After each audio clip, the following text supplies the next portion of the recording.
I'm a man who believed that I died 20 years ago, and I live like a man who is dead already. I have no fear whatsoever of anybody or anything.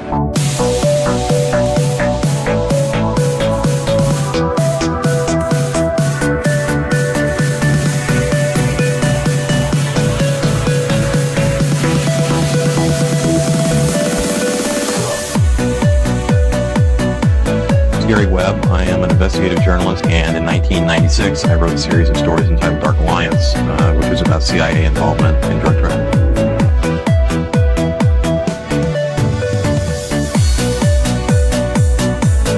I knew a man who once said death smiles at us all. All a man can do is smile back. We've both been skull and bone, the secret society. It's so secret we can't talk about it. What does that mean for America? The conspiracy theorists are going to go on. I'm sure they are. I don't know. I haven't seen the rest. Number 322. I have duty to report this afternoon that my friend and colleague, Tim Russert, collapsed and died early this afternoon. I may die in this cell tonight or in the arena tomorrow. I am a slave. What possible difference can I make?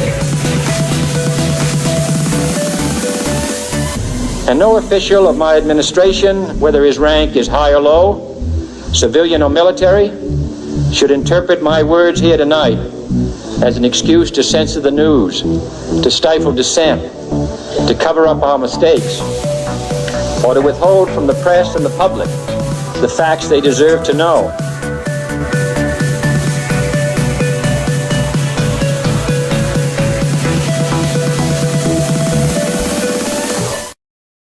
What the fuck is up? Welcome to another Already Dead.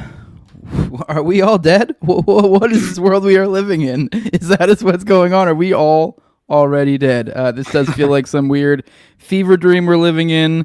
Although at the same time, I don't know, I'm weirdly enjoying, it's not the right word, I guess, enjoying the spectacle of it all, somewhat. It is funny how me and you have been slowly proven right. And it didn't it's really kind of take very long, right? No, it didn't. Honestly. It didn't take too long. So it's like, and it's funny. I kind of ranted a little bit about this morning. The idea of how like we're black pill, and it's like, no. I mean, I don't know what we're telling people. I have a beautiful wife, two kids. I'm having a great time. I mean, don't get me wrong. I wish these children weren't getting raped, and that the elite weren't trading children as if they're like what's the Pogs or whatever, like some collector's thing from the 90s. That would be great if they weren't doing that, but in a certain real way, it doesn't really affect my life, although I think people should all be lined up against the wall. So it is kind of almost, people say it's black pill, but I think it's the clear pill that's like, this is just the way of things, and now you can properly orient your priorities.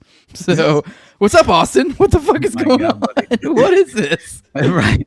I completely agree with you, though. I honestly, even last night on whatever this is, I kind of accidentally found myself kind of again in this position where I'm sort of like defending against the idea that my philosophy is black pilled in a certain way, and it's exactly what you're saying, because I do personally believe there's hope and optimism but within the framework of individual sovereignty and sort of attempting to exercise my principles on an individual level on a daily basis as often as possible. And with this, man, as far as this doom cycle that we seem to be in, what else does it?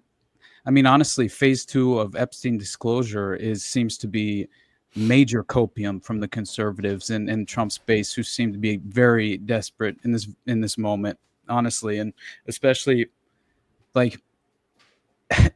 Consider that ridiculous psyop that was the sort of binder PR event, right, where all the conservative influencers show up at the White House and they get the like, what was in those fucking binders, man? Honestly, I don't know. I'm not gonna lie. Looking back now, I kind of fucking love that, because you're like, God, fuck you.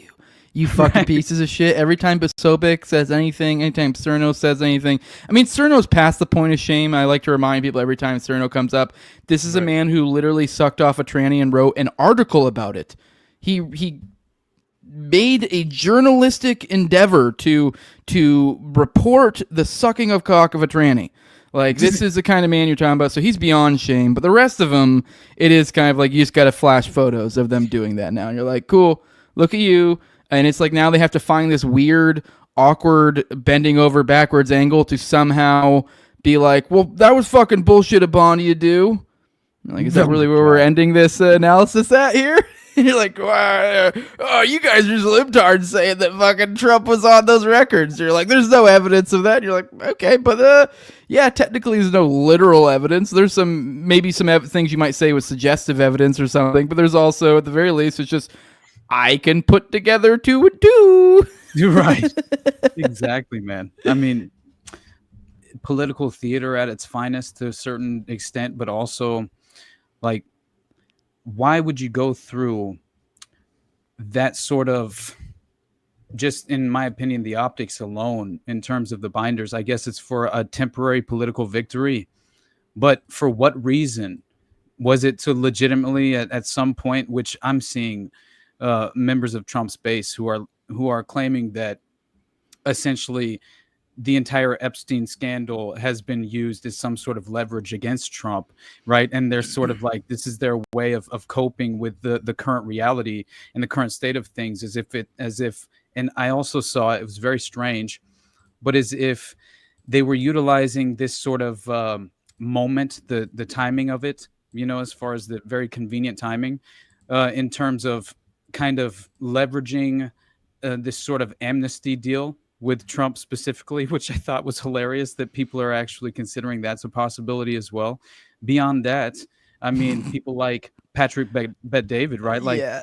What is that? How can this be? You have to be a compromised asset, or if you legitimately think that way, like that is your psychology.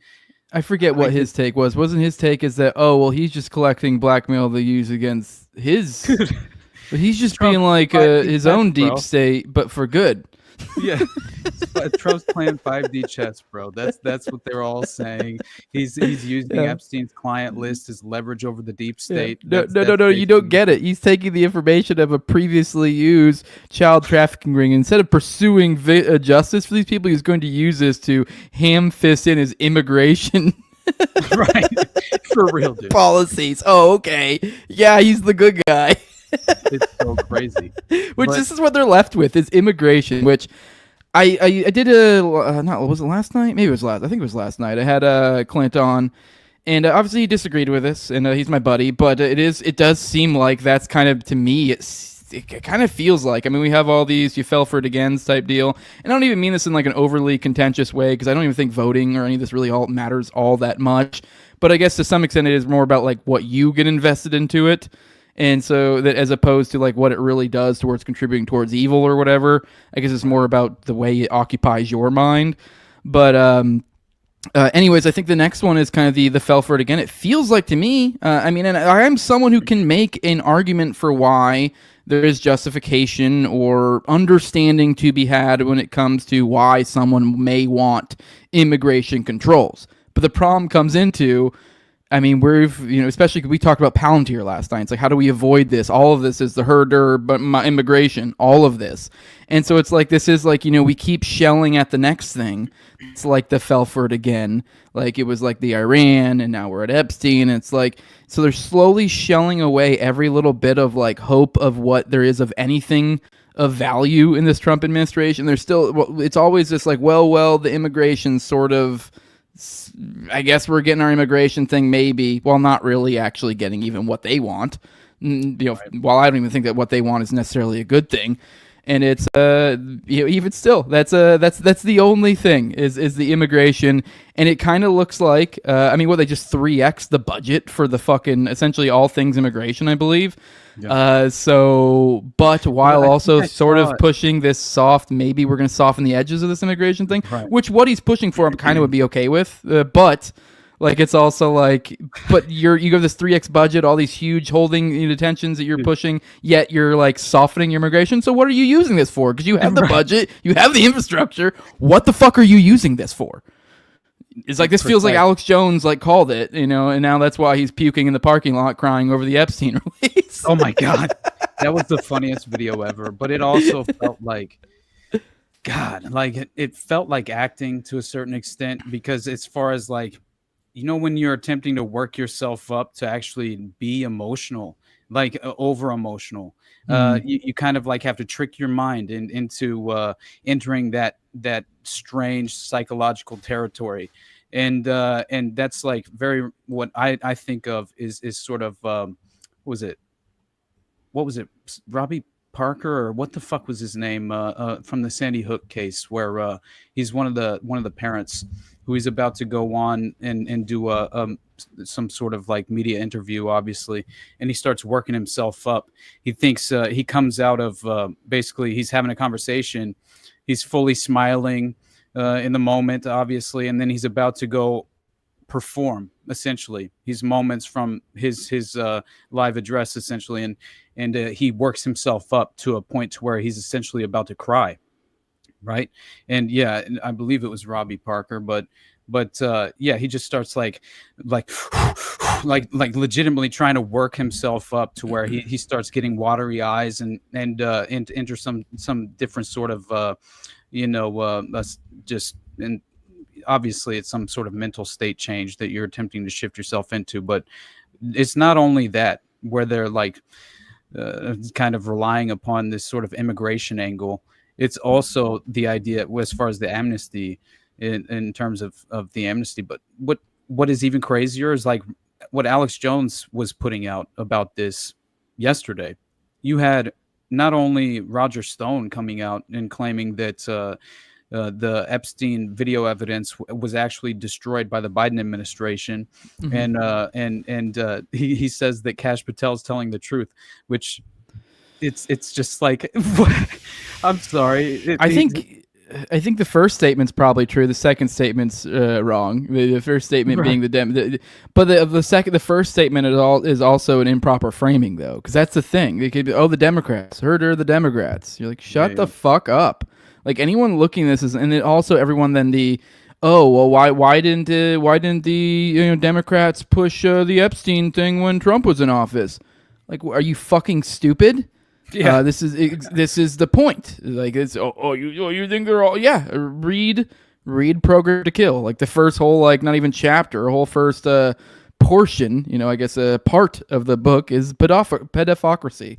Probably should have gone with pedocracy, although technically that would have been a society controlled by children. Technically, is what that would be. But it sounds better than pedopocracy. That's hard to say. I refer to it as whenever I reference that as well, because I don't think pedopocracy works. Yeah, it doesn't roll off the tongue. No, I get it. Pedocracy is not accurate. You're literally talking about a society run by children, but we know what we mean here. Right. Yeah, for sure. But it wasn't just Roger Stone either. I mean, Judge Joe Brown was a part of that as well. He's claiming that the same thing that Bette David was claiming, right? That basically Trump's using the Epstein files to blackmail the deep state, which is just laughable. Honestly, it's just so ridiculous at face value. How could you even fall into that? It's even the reaction and response of the press secretary, right? She comes out essentially just misdirecting, claiming that she's defending, obviously, Pam Bondi before 5D chess. It's just absolutely crazy. But yeah, you should play that, honestly, because I was letting you finish your point. But okay, go ahead. I mean, if you want to finish your point, you can, or we can play it. I was just getting it ready while you were talking. Yeah, this is all coming while Trump's being nominated by Netanyahu for a Nobel Peace Prize. So, and he's simultaneously sending weapons to Ukraine while he's attempting to broker a peace deal. What the fuck are we doing?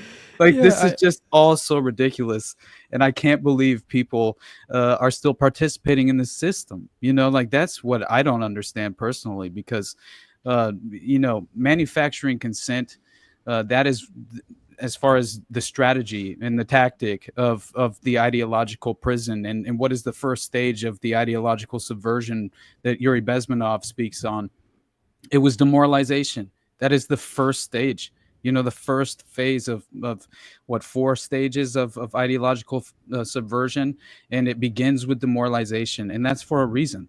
And so here we are, frustrated, wondering why at least we're having fun and we can kind of enjoy the entertainment value, because at this point, if we actually allowed it to take root and affect us in that, as far as just, it definitely has an effect. But I think we have to, again, manufacture that sort of defense mechanism and make sure that it's legitimately in place, and we exercise this sort of psychological discipline as often as possible, so we won't fall into those sort of preordained outcomes and ridiculous misdirection as far as the false narratives are concerned.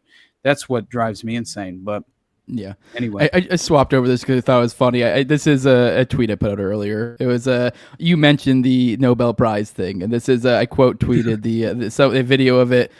He had said, he literally said, "We're going to send more weapons. We have to. They have to be able to defend themselves," in response to a journalist asking him about Ukraine after he had just got nominated. And I put this, the quote, and I put, "Dude who got nominated for Nobel Peace Prize by a convicted war criminal in charge of a nation in a 5+ front war who is currently genociding their country's indigenous population." Exactly. That's Netanyahu, for those who aren't aware. They met, he was meeting with Trump at the White House. What was it, yesterday? Maybe it was the day before. But greatest man in the world. The greatest man in the world. Greatest man in the world. The age-old question of the two-state solution.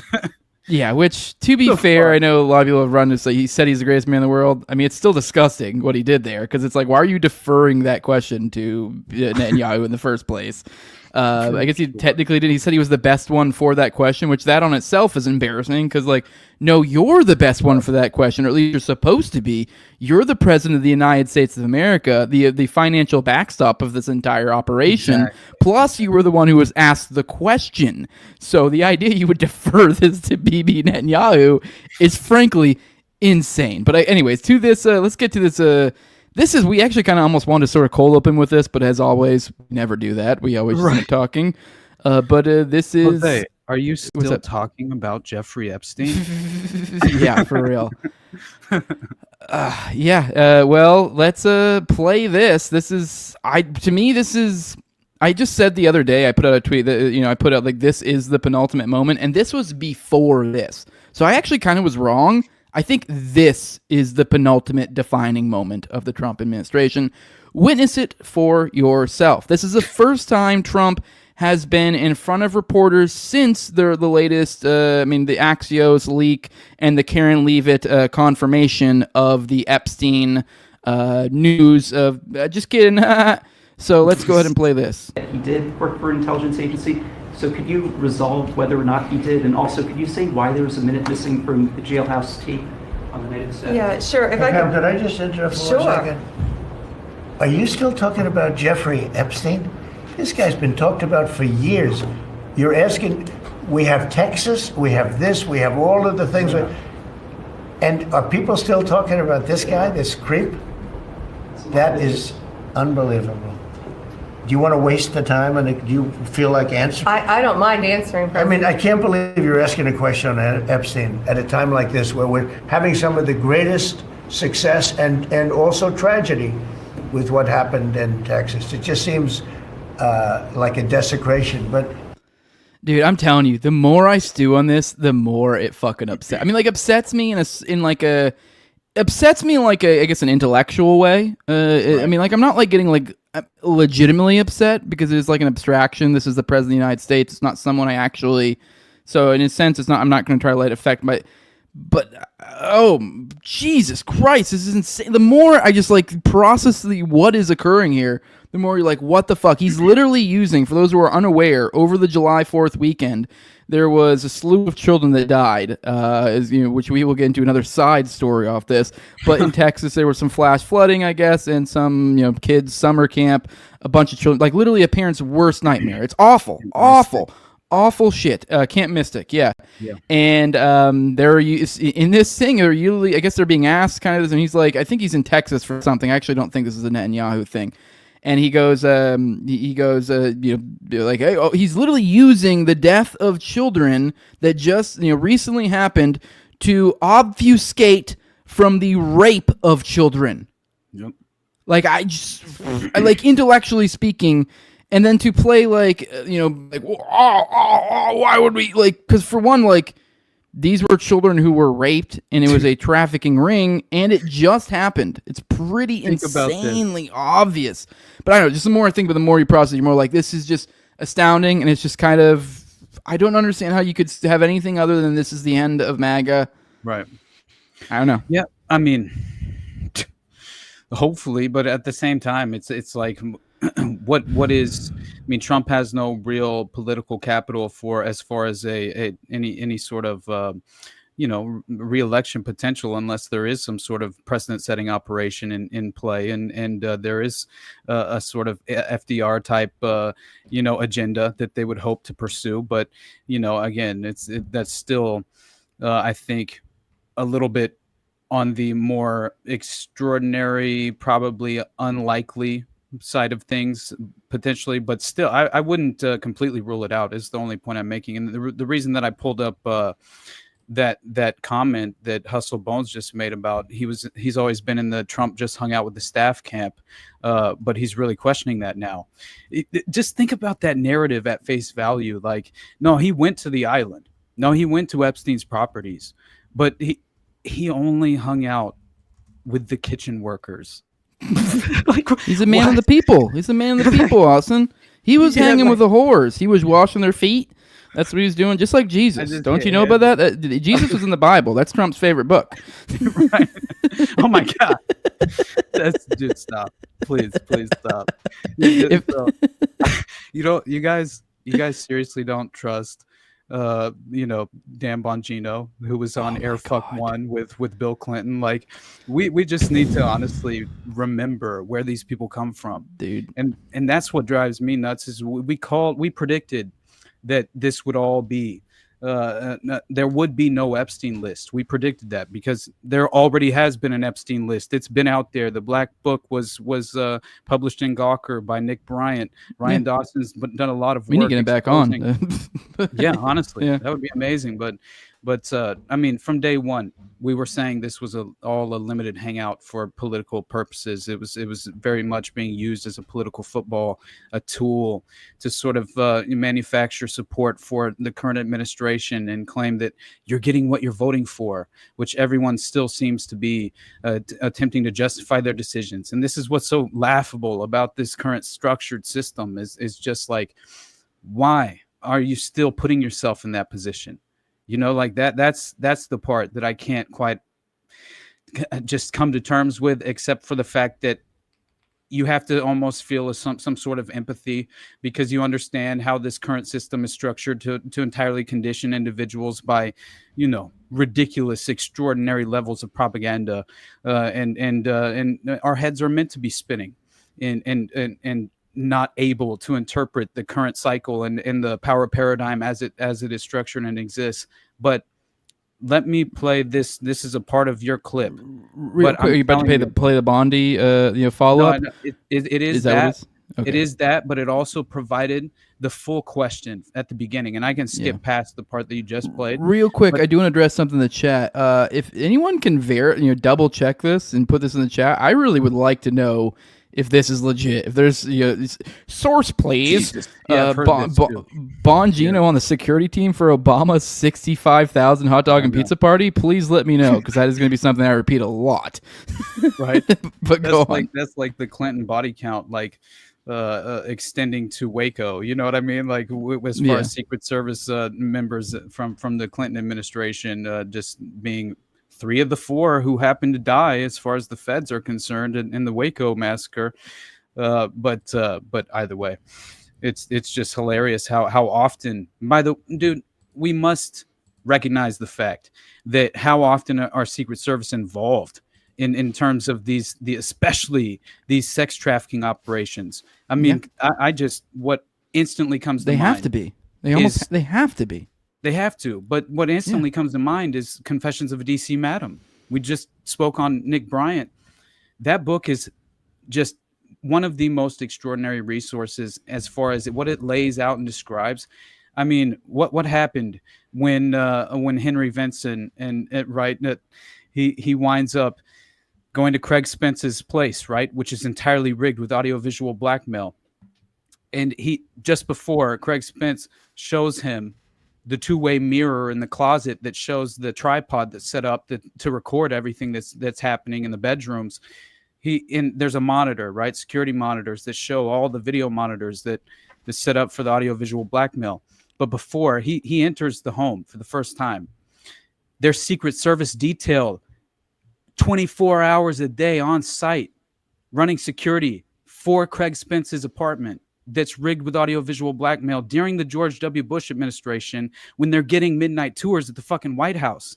And who's sitting on the couch when Henry Vinson walks in, who's running the male prostitute operation for Craig Spence at the time, gets caught up in all of this. He's this closeted gay guy, I think, at the time. I don't know if he was out at that moment, but still.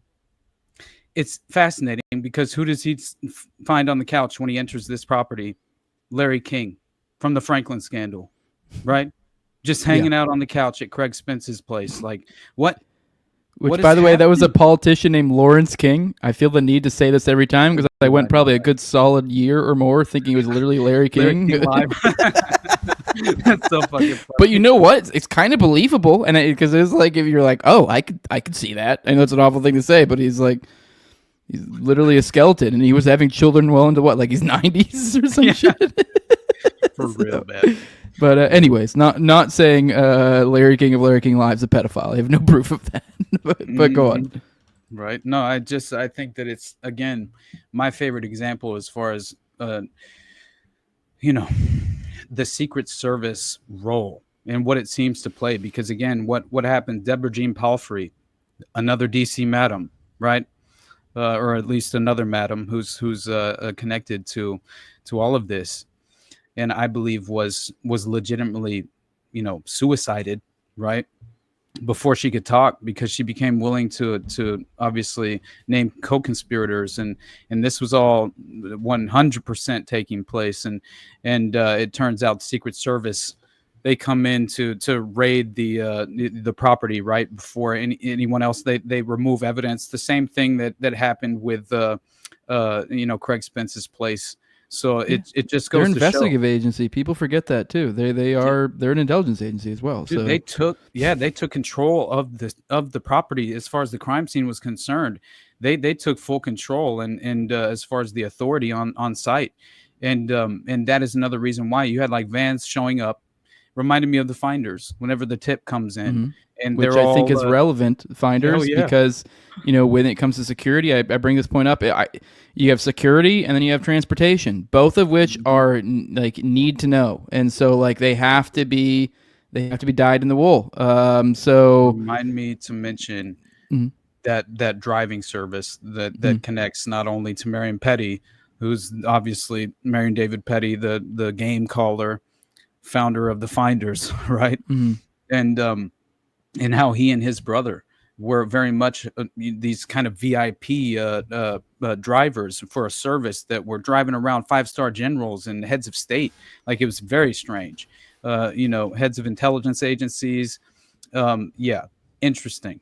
Why would you be picking up diplomats and then all of a sudden start some new age what did they call? They're basically a hippie commune is what they claimed that they I were. legit think that they have they're either some sort of form of cult or their own separate secret society, much in the way of in days of old of how they would train blacksmiths, where you had guilds and stuff. I honestly think when it comes to, say, Secret Service, the security and the transportation, I think they're probably, wouldn't even be surprised with separate ones, so where they have very but where it's they have their almost own guilds where you have to almost not necessarily literally a guild, but the idea is it's kind of a little community, and it's I know the idea that a secret society or cult and being its own separate thing, kind of aside from everything, and this is how you create a dyed in the wool individual, and that you can't just be oh, you're just some guy who has 10 years driving taxis. Oh, we'll just throw you on this driving detail. You'll work perfectly for this. No, because I don't know. I'd say the average person, once you start delivering children to people, are going to go, what the fuck is going on here? Exactly. So you can't just run through what it is. Let's be real. Driving isn't really a high skill job. So you can run through a lot of people with that. So no doubt. And his brother, Marion Petty's brother, would become a cop. and he would later be murdered during a firefight on while he was actively involved in a firefight as a cop. He's gunned down. I just found that very interesting because it seems like many of these scenarios turn out to be some sort of friendly fire execution style scenario that plays out, right? Or at the very least, it's a targeted assassination utilizing some sort of plausible deniability asset, which happens a lot. And if you consider who Marion Petty becomes, how do you fully control someone? I do not know, right? As in terms of the human compromise agenda, but it does seem like so very often you have sort of family members who are, sacrificed. Now, this context could legitimately be in terms of like an individual knowing too much, becoming willing to talk, right? That's very plausible to me. But at the same time, anyway, I'll stop talking about all this. But we could, at a certain point, if you want to pivot after a while and we want something else to talk about, remind me.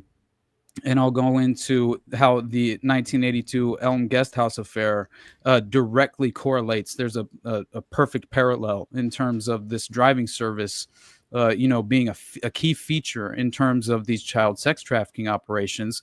And obviously, Marc Dutroux was, I think, a large part of this as well. How he and Bernard Weinstein, his accomplice and co-conspirator, were legitimately running car services. Essentially, they had multiple cars in a fleet that they were utilizing to traffic children across international borders.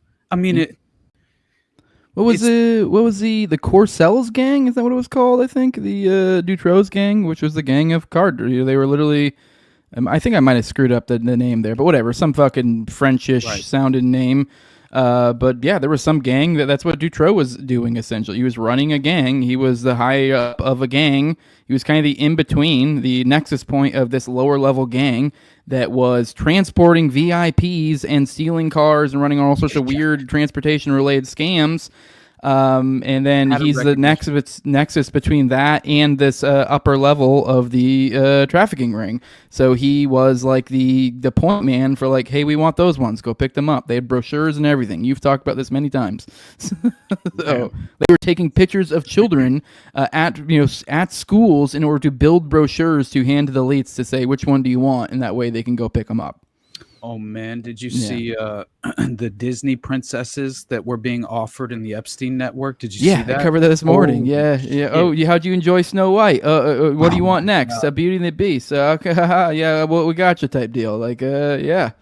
That's so crazy, right? Yeah, and then that same exact guy that was I don't think he was one of the execs over at J.P. Morgan. Yeah. And this guy also later was then thanking Epstein for granting him for helping him get an interview with at his company with Benjamin Netanyahu, as if that wasn't something he could set up himself, but he needed Epstein to hook it up. I mean, there's so much to the lore of it, and it's just insane how people are running cover, and it just really is astounding. The one that probably made me the most confused is probably the Michael Tracy. I don't know if you've seen him freaking out. Yeah. I don't know if you know much about him. There's a period of time where I watched a lot of his content. I don't know much particularly what his stance was with Epstein, but it's just weird because he was not someone that I expected to go this hard like this. And then I don't know, it makes you like, what the fuck is going on here?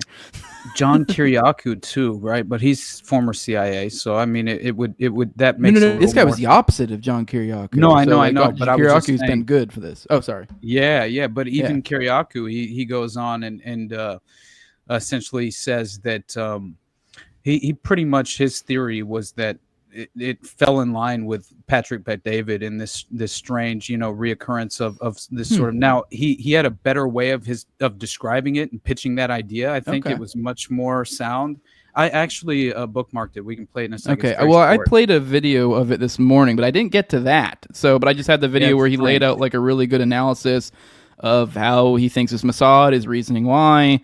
But right. I guess I could see how he could get to that as well, but coming from more of a reasonable perspective and less cope. And I'm not advocating this, but this is what I think could be it. So. Right. He's not saying that Trump's utilizing the Epstein files to blackmail the deep state.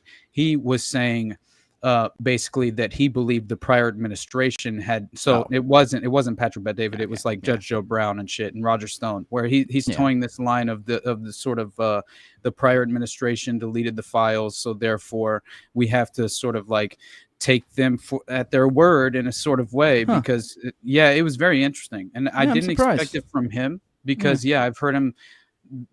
Now I understand, former CIA, once CIA, always CIA. That's the way I view it, honestly. No matter how much I appreciate when a former spook, is right about something, or at least, in my personal perspective, I view that he sort of, agrees with me on a certain point. Then I do appreciate when that moment occurs, but I never trust the source, right, or rely on the individual, because that's another.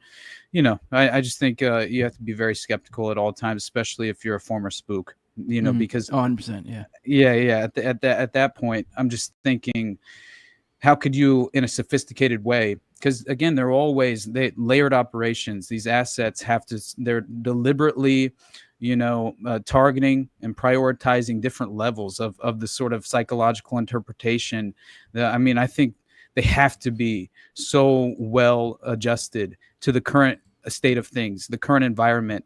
God, we're providing our algorithmic, just as far as like, honestly, if you want to get to know how our minds work and what we seem to, what appeals to us personally, it would be very easy to accumulate that information, right? And it's obviously happened. And so that's I would imagine being directly exploited by the intelligence agencies at all time.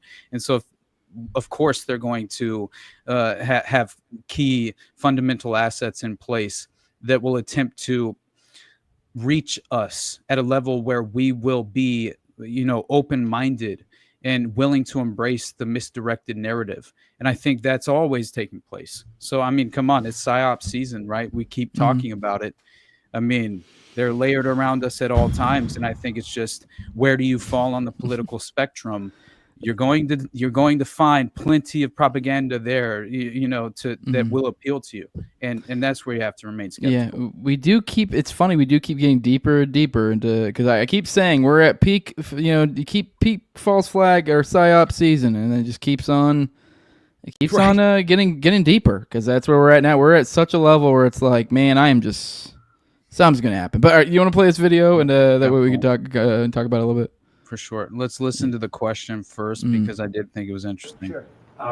Your memo and release yesterday on Jeffrey Epstein, it left some lingering mysteries.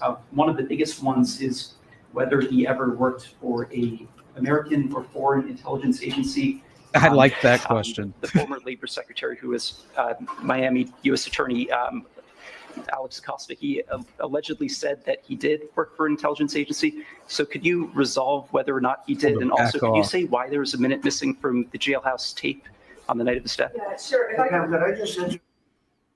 Are you still talking about Jeffrey Epstein? This guy's been talked about for years. You're asking. I can speed that up. I was asked a question. Hold on. Desecration, but you go ahead. Sure. First, to back up on that, in February, I did an interview on Fox, and it's been getting a lot of attention because I said I was asked a question about the client list, and my response was it's sitting on my desk to be reviewed, meaning the file along with the JFK, MLK files as well. That's what I meant by that. Also, to the tens of thousands of video, they turned out to be child porn downloaded by that disgusting Jeffrey Epstein. Child porn is what they were. Never going to be released, never going to see the light of day. What happened to that clip of her saying, "Cope cunt"? Oh shit! But like, you remember, she's describing like legitimate torture and abuse in a way. Like, that's what she was alluding to in terms of what she had seen. Yeah, now, I find it unbelievable too that someone at this level, I know this is maybe depraved to say, but even obviously we have all the other things, but even just at a basic level, if we knew his finances of how powerful he was financially and paired that with him being someone who was into child porn and having sex with children, which he got convicted for, it's like, well, and once again, not to be depraved, it's hard to believe that he would just have a normal porn I mean, I guess not normal. Obviously, it's child porn to begin with, but I'm saying like in the way that someone, I don't know, uses porn in the masturbatory way, and that it's not something that you're involved with or whatever. My point being is, if you're at this level where he's already been convicted of doing the act, has more than enough means, he clearly is into it. The idea that like we're not, that he's not, there's aren't other videos and there aren't others involved, and there's supposedly thousands. It's unbelievable. Like it's just not I don't know. I mean, I guess I'm not in the child fucking community, but I struggle to believe that if you were someone of this sort of means, that this would even be believable. The fact that this was just downloaded child porn, that's just unbelievable to me. Because what child porn is, from my understanding, when it comes to these people, is usually stuff they've put together. I mean, they are able to download it, but a lot of times it's like that's part of the thrill for them. Like, this is a videotaped thing that they did or knew the people who did. Maybe like a friend of theirs that you're like, oh, this is from my collection, or this is from somebody else's collection, or whatever. Yep. But I don't know. It's just unbelievable, even just at the most basest of levels, particularly. I don't know.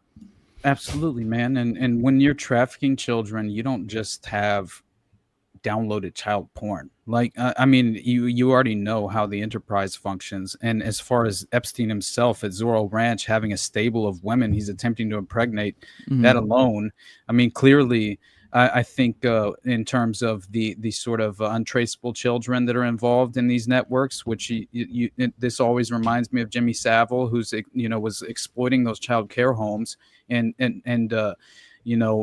female infirmaries and orphanages and shit, right? That basically he was running roughshod. He was just parking his van in the parking lot after hours and walking in, and the children recognized him by his scent. And the jingle of his keys. I mean, it's terrible, but it's just like legitimately, it's you talk about a sadomasochist and a sadistic individual who is legitimately pursuing sexual proclivities that would just boggle your fucking mind. And let alone like the children that never returned, that didn't have, any sort of caretaker or protector that was following up on their well-being, and went off the coast with Jimmy Savile and Prince Andrew and never returned, was just fucked to death and pitched overboard. That legitimately is the story, man, as disturbing as that is. And I hate to put it in those terms, but I mean, when you understand the as far as the Anglo-Irish vice ring and how it connects to Kincora Boys Home, you no longer fall into the trap of defending Trump because his mentor was Roy fucking Cohn. It's like he's been drenched in the techniques of human compromise. He understands how sexual blackmail works. This man comes from sexual blackmail, and how the kosher mafia helped kind of like, pave the way for his rise to power. That's a legitimate reality. And I'm not saying that it's only Israel, which is another thing that I see the alternative media landscape falling into this strange trap where it's just like, I understand, but it's far too convenient. I'll be honest. And I think it's very important to remain skeptical at all times. And it's like, if Israel ceased to exist, would the Great Reset cease to exist? Would this sort of globalist framework and playbook that they're obviously pursuing, that it doesn't only include the values and agenda items that Israel is holds most important and prioritized. So I just find it interesting because I feel like it's an oversimplification, right, of the issue. And that's my only take, because clearly there's major influence in terms of the Israeli influence on American policy. I'm not denying that. It's just that for it to be this sort of, I think, low-hanging fruit in terms of, okay, Epstein's only Mossad. Oh, yeah, no, yeah, man, yeah. I don't believe there's that. Definitely. I bet you he's getting calls from all sorts of international leaders like, yo, what the fuck is going on here? I mean, and then it's not even just a Likud thing. Like, this goes, both sides. I mean, I do think if I had to guess, like, if there was, some intelligence agency, or I guess two intelligence agencies, because even then I don't know which would be more or less. It's always hard to get a read on it. But I'd guess the two most involved intelligence agencies are probably us and Mossad. But there's CIA, also, we have the Six Eyes MI5. or Five Eyes or whatever the fuck they are. So we have other intelligence agencies that likely probably played a part as well. Dude. And I'm sure there also are plenty of other, influential, political world leaders, political, business, whatever. They're, were probably behind the scenes.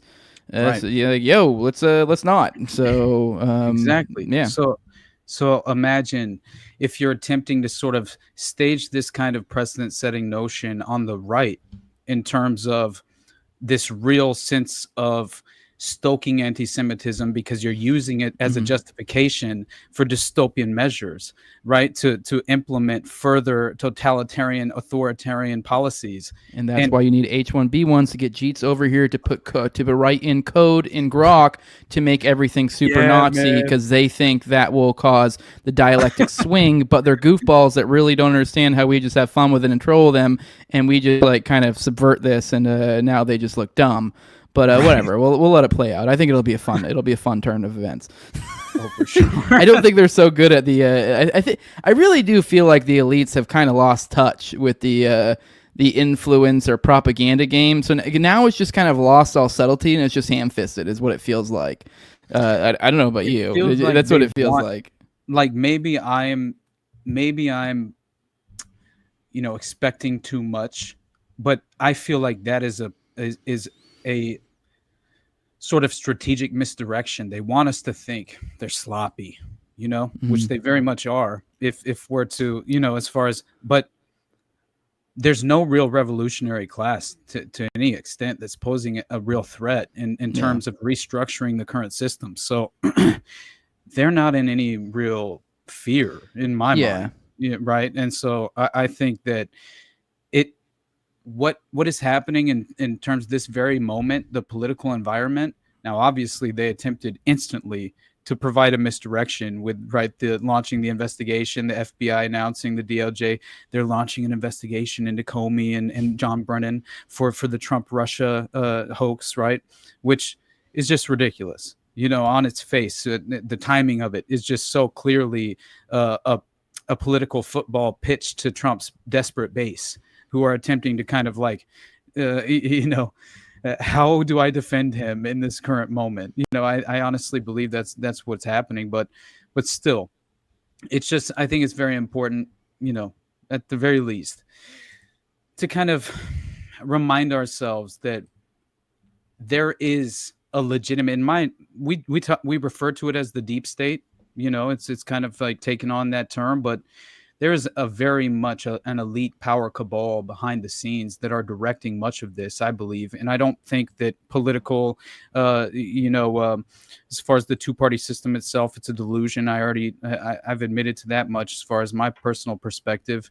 I mean, I don't understand how we could remain on the same exact path with window dressing policies shifting with each administration to provide more of, just a plausible avenue for manufacturing consent, because that's all that it is, right? And so every single opportunity, every 4 years, people act like it's the end of the world, right? This is our last opportunity to save the nation. And every single time, they're proven to just have to be forced into this position where they justify their decision over the course of the next 4 years, right? Because in every way, what they were promised doesn't come to fruition, right? Mm-hmm. Or they've been conditioned to at least demand and expect, the worst of the policies that are presented, right? Which is obviously taking place as in terms of the Iranian situation. But still, like, I find it strange that you have this sort of framework that's being presented as if the Trump, like, I don't believe, I mean, Trump himself just said he didn't know who made the decision to stop, providing, to halt the weapons shipment to Ukraine. He legitimately said that, dude. I didn't catch you said he didn't know that he was like clueless. So it's almost as if it's framing as like that was against my wishes type thing. So he legitimately said that, because he even provided clarity saying that it was only for a weapons inspection that it was halted in the first place. It was for those who aren't aware, we may have covered this on Already Dead, but there was lots of reports of moving of especially larger Patriot systems, or not Patriot, but I think it was the Patriot missiles and maybe some other type. They're larger missile launching systems and stuff like that. They're moving weapons around. The rumors became that it was like to move to Israel, but a lot of people were then going, oh, it's signaling a dying down of Ukraine type thing. And I don't know, I kind of thought the same, but I guess, I don't know, just they had to make the parody of the Bibi visit just all that much more. I mean, in light of, I don't know, just such a, I didn't really know how to like, I mean, just all of this. And then you have the Bibi thing going. It's just such an insane situation, literally to be getting nominated for the Nobel Peace Prize, going on about how you're still going to send fucking rockets to Ukraine. I mean, you get nominated by the guy, as I already mentioned. I mean, it's just the Epstein files. Just everything. You're like, oh my God, this is just insane. I mean, I know. I was expecting that we would just have to talk about, kind of the geoengineering aspect of the floods sort of thing, right? But I think we'll probably get into that after the intermission. I think sure. there's some more from Bondi here, though, because I think he just addressed a couple more points. Yeah. But no, definitely. Yeah. No, I'll play it real quick. But there was a report, too, by the way, that we should get to that talks about how the 1.5 billion of the U.S. aid distributed to Israel is being apparently it's being utilized to build secretive, sprawling Israeli military bases throughout, right? Dude, it's like, we didn't even talk about Israel finally came out and just said it. I mean, they kind of already basically just said it. Camp. Yeah, they're like, we're building them. Yeah, we're making them. Yeah, we're doing them. Like, I mean, before they said they were going to have camps where we're going to concentrate the people before, but now they've announced, we're making them. We're doing it. So it's Oh no, they're concentration camps. So it's pretty just on the nose. But I guess we can finish this, and we probably should go to intermission. We don't have Jules here today, so me and Austin will probably just send out the links on our own to our individual audiences during the intermission. But we'll be getting ready to take calls here in a second. There's so much going on, so if any of you guys do want to join in and talk about it, like, I didn't tell you. We'll play the rest of this clip, and then we'll get into the postmortem. Do we have a postmortem today? We do. I got it set up. While we were. I realized halfway through. Oh shit, we didn't have it set up. So I was messaging our video guy. Meantime, Jacob. Nice. All right. Well, yeah, man, Mama, I made it. Somebody accused me of being a spook because. Hell yeah, dude. I was like, what the fuck? It was because I went on William Ramsey, and for some reason, yeah. Oh, was it your McDonald take? I don't know. Is that what it was? What is even is? Honestly, as soon as you disagree with somebody, you're a fed. Right. They didn't give a reason. They just said the dude in the glasses glows so hard. And I was just like, damn. All right. Well, I hope. Yeah, I know. It was very interesting. I mean, we do make fun of your nose, but I don't think that's enough to jump to glowing. I know. Hey, some people are just racist, I guess. I don't know. All right, let's play this Bondi thing. Right, let's do. To him being an agent, I have no knowledge about that. We can get back to you That's on so that. Crazy. And the minute missing. By the way, she did, right? She got back to us. Yeah. They denied that he's an agent, everyone. Don't worry. Epstein's not. He doesn't belong to intelligence. Although Alex and she followed up on that? Back up.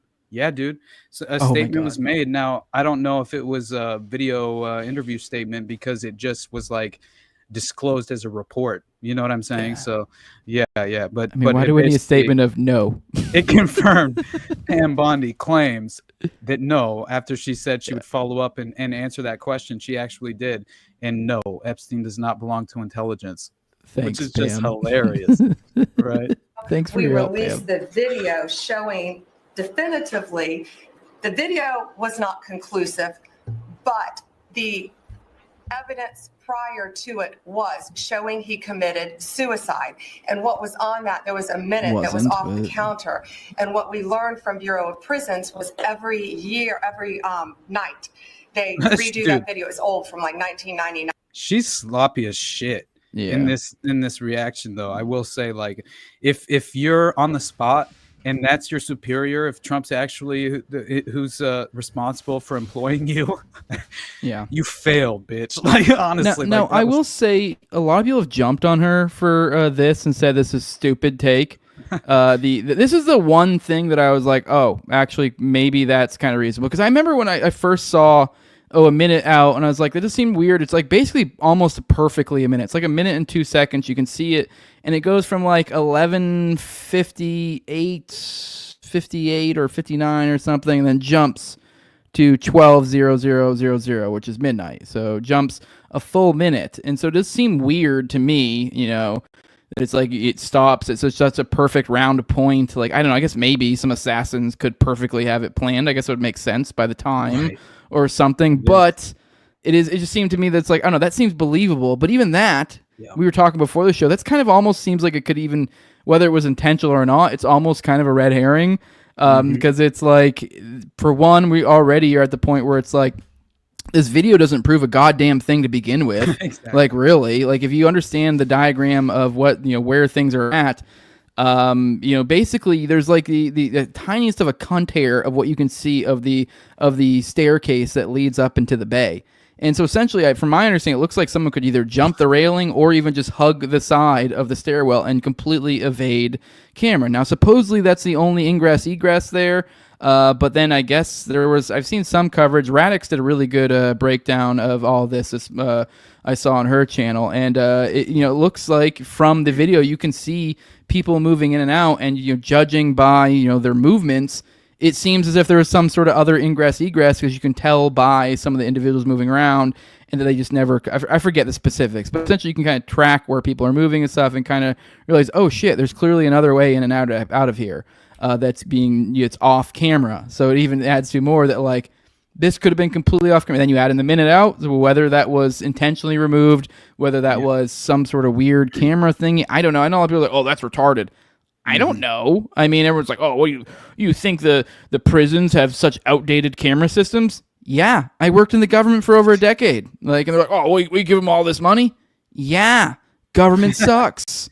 Like, government's shitty. Like, they do the worst fucking job, and like literally do the worst job. But then also on top of that, they literally do evil. So through their incompetence, they find ways to weave evil into it. So that's how they launder taxpayer dollars into the black budget too. I mean, we've known forever when the Pentagon gets audited and they get exposed for the $3,000 to $7,000 toasters and toilet seats. You fucking know what's happening with that money. Right, it's being funneled into these covert operations or criminal enterprises, flat out. Honestly, that's probably how it functions more than. But yeah, Whitney Webb's book sales finna spike hard, son. Yeah. For real though. One nation under blackmail, no doubt. But that is the currency in DC, right? And it has been for generations. Man, I don't think you rise to any real political position that can harness any actual power that isn't an actual puppet without being fully compromised. I mean, how could you think otherwise at this point? We've been proven, it's been proven that's the case. I mean, all the way back to the founder. I mean, J. Edgar Hoover. You think you can trust the FBI? Like, what?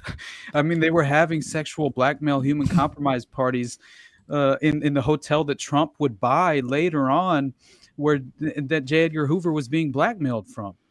So he bought that hotel? Yeah, dude. Oh my God, are you fucking kidding me? I'm not fucking. I did not know that one. I need to start adding that to my, because everyone has those like little facts you hold on to. That needs to be one of them, because like pair that with a Khashoggi thing.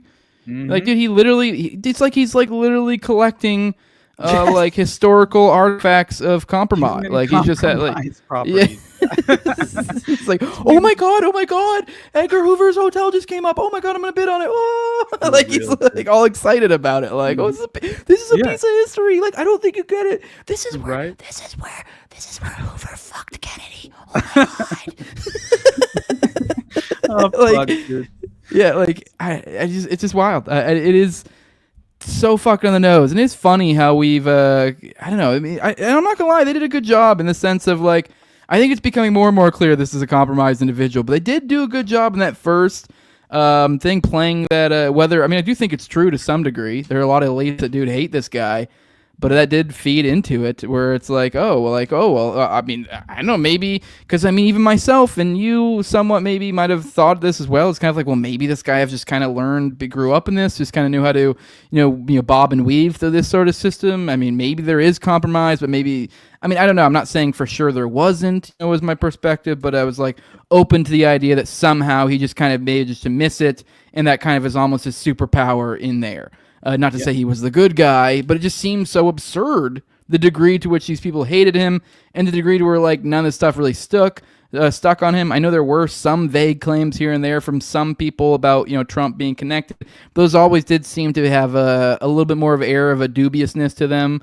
Not as provable. So it's like, I mean, I don't know, looking back now, you're like, I don't know, maybe we should reevaluate these claims. Yeah, but real quick, I do want to throw out, I totally forgot to address this earlier. Abrogate sent over $5. Oh, I'm assuming over to you, so because you're the one with the monetized YouTube channel. So thank you, Abrogate D's. Said I missed the greatest day on Twitter ever. So yeah, I'm missing you, brother. Yeah, man, we need him backstage. Yeah, Abrogate's cool one for sure. He's a real one. Hell yeah. All right, you guys, are you ready to get into this intermission? Yeah, and then, let's finish this video once and for all. I thought it was done. And then, sorry, dude, it's like 10 more seconds, okay, and then yeah, let's do the postmortem. Mm-hmm. So every night the video is reset, and every night should have the same minute missing. So we're looking for that video to release that as well, showing that a minute is missing every night. And that's it on Epstein. That's it. On the tariffs first. You've said it. And that's it on Epstein. Sure. Mm-hmm. So, that's basically it. That's it on Epstein. Those were quite the words, aren't they? Yep. Hell yeah, they are.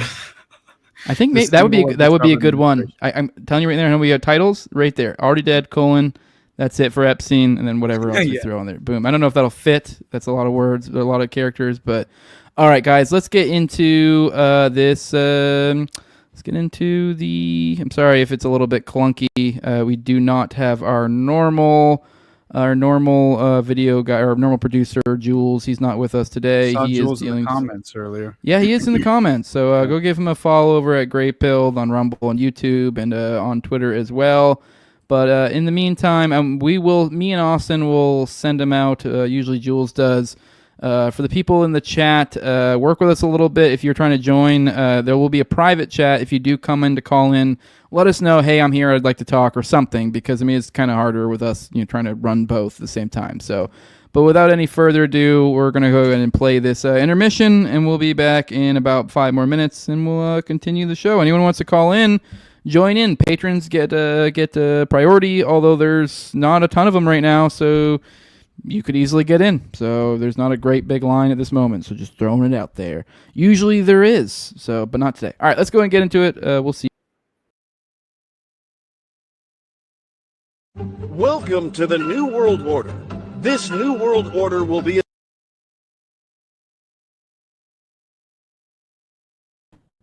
just kidding. Austin, I don't know if you want to try and set it up real quick, but I don't know what the fuck just happened there. All right. It said it's too large to preview on my end. God damn it. It's being gay. I will try real quick again, see if I can't get to work. Otherwise, I don't know. I guess we just don't have anything today. Welcome to the New World Order.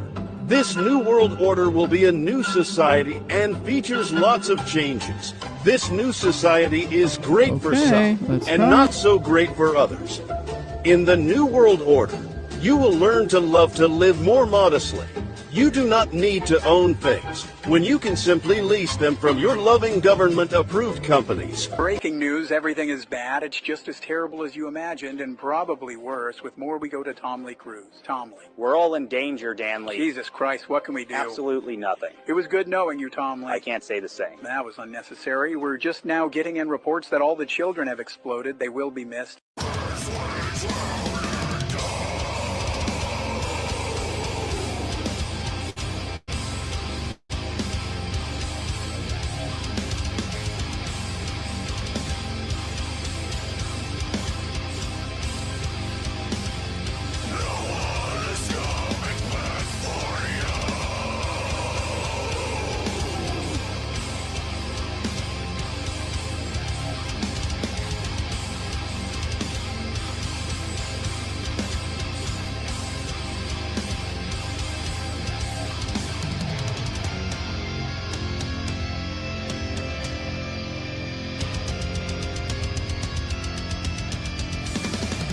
the new Top Gun movie, whenever it came out, like all that I heard about it was essentially it was hoorah, Iran is the boogeyman, right? Essentially was Yeah, kind and it of was like, crazy because like it didn't say anything, and like the rest of it is just saying they're like basically explaining like, oh, this country has American F-14 Tomcats, and newer Russian fighter jets, and like the only place that really has like those older jets is Iran and like new Russian ones.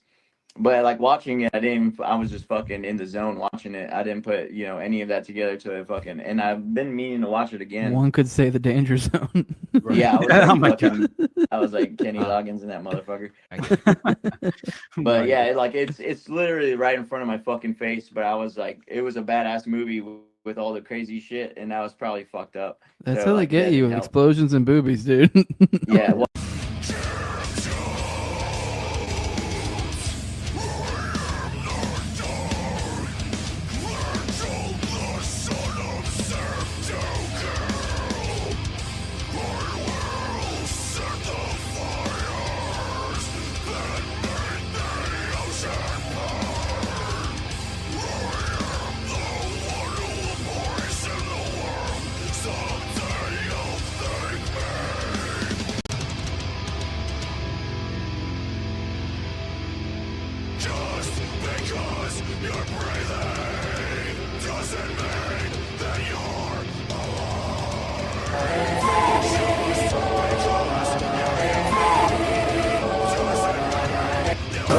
Always in my line, never ask me how I'm doing. They just wanna waste my time, so I don't hate them.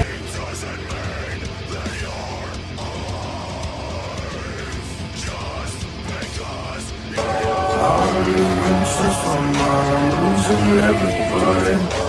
But stay up on my life and I won't hurt nobody. Never take the grind, will always choose to see.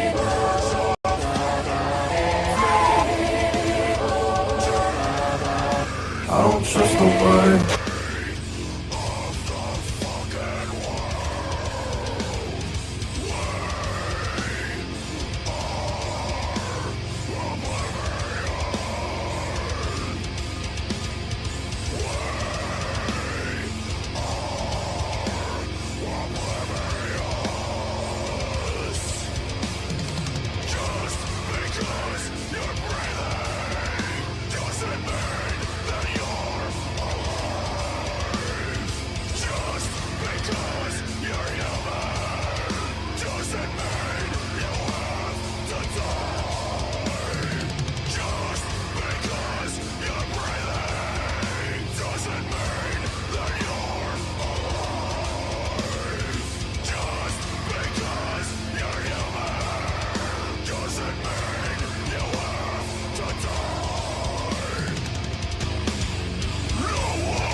Walk around with biometric sensors on or even inside their bodies, and will allow Google or Facebook or the Chinese government or whoever to constantly monitor what's happening inside my body.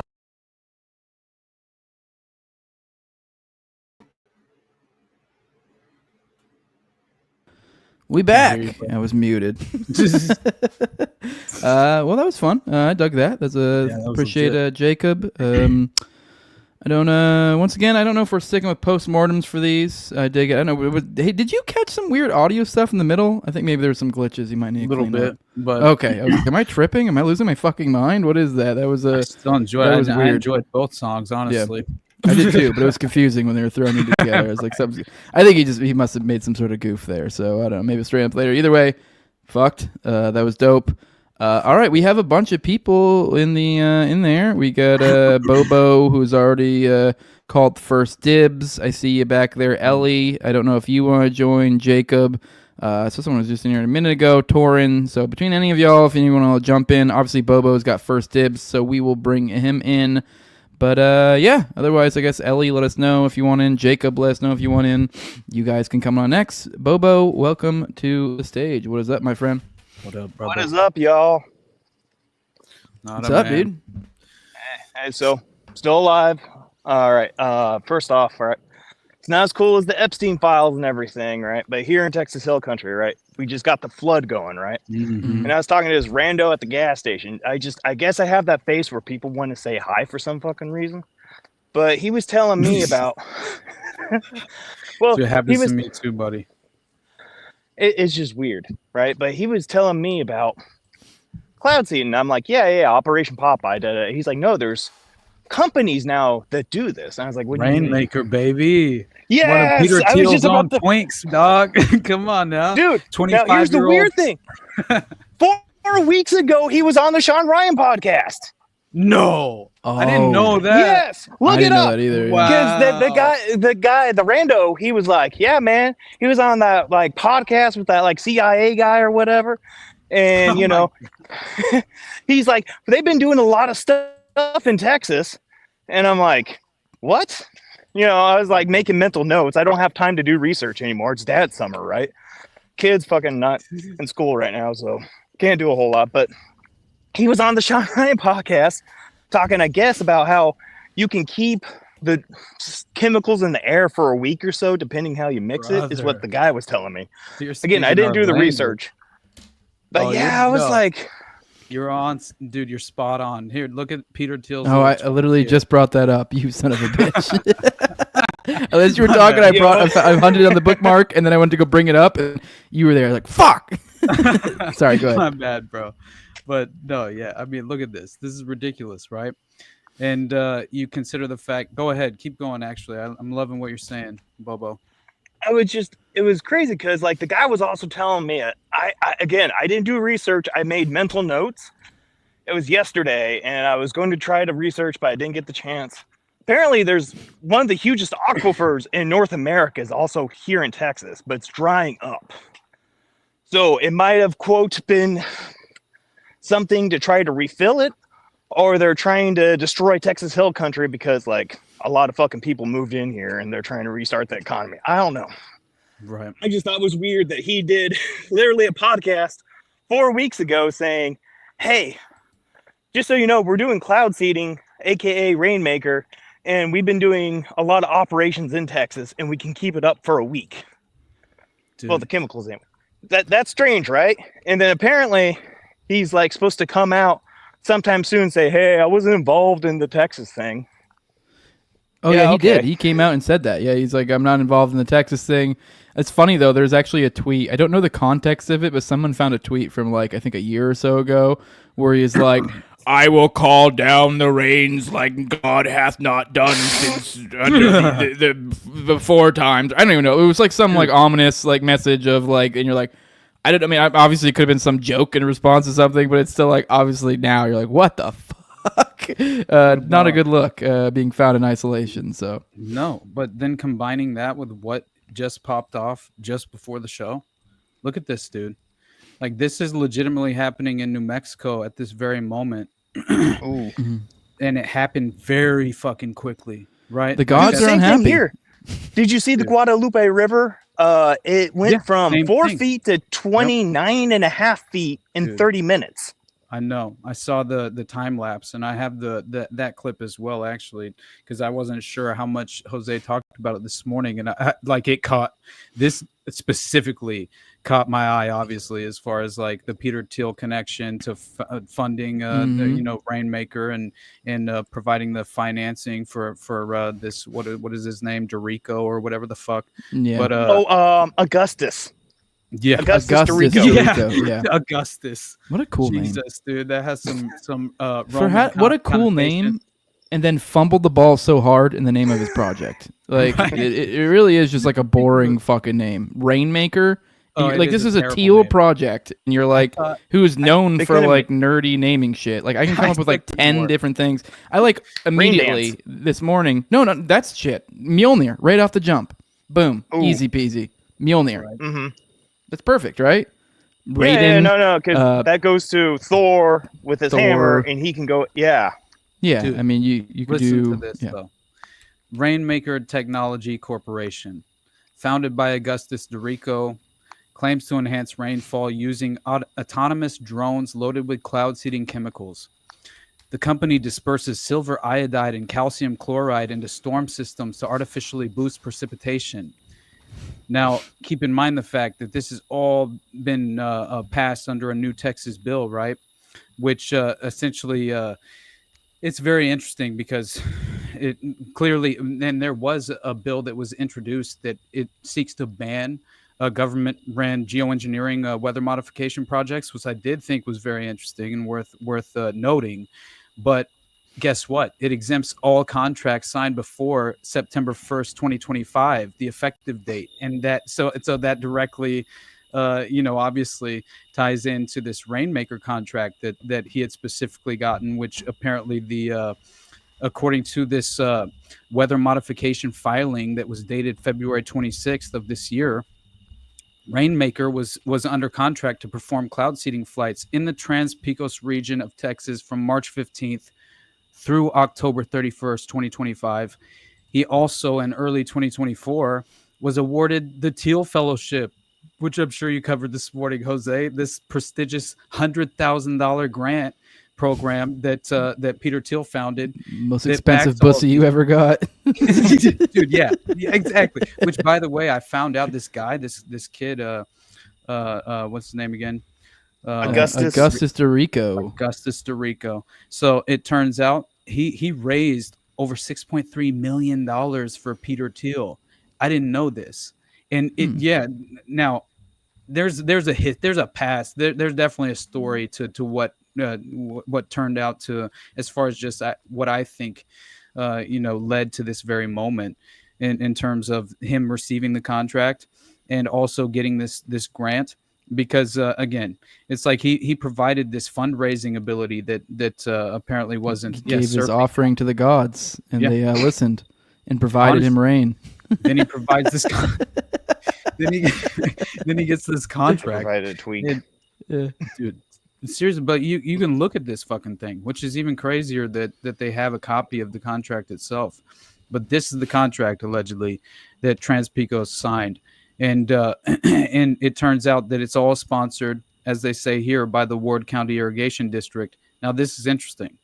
This operation covered a target area of 7,969 square miles and used single-engine aircraft outfitted with flare racks to disperse 40-gram silver iodide and 1 kilogram calcium chloride flares.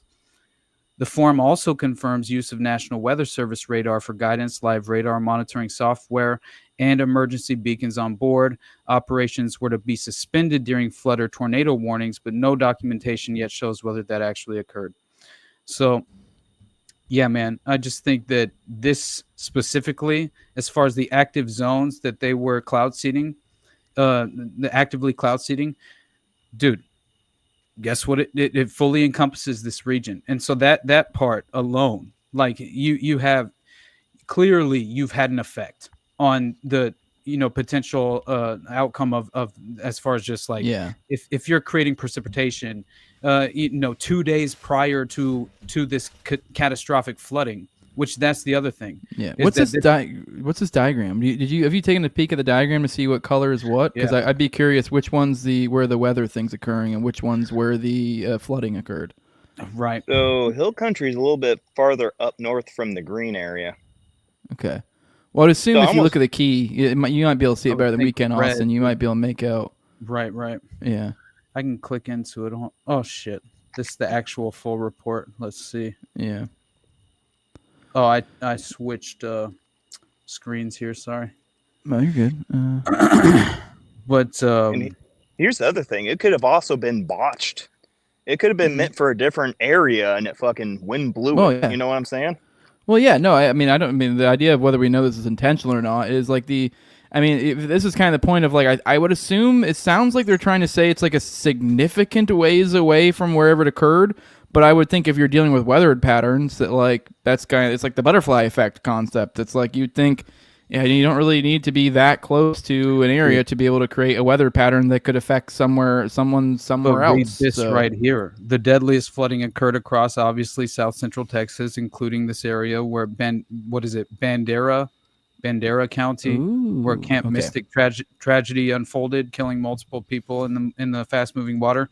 Now, the licensing and regulation, apparently, as far as the official maps from the Texas Department, showed that Rainmakers authorized seeding operations that extended into counties immediately adjacent to this county, such as Bandera, Kerr, Real, Edwards, and Uvalde. Uvalde. Get the fuck out of here. Hey, man. Yeah. There are epicenters of psyops, my brother, like 100%. Like in terms of just the Waco Paul Wiltshire report, right? That went to Janet Reno that provided that strange connection, claiming MK Ultra at the local institution.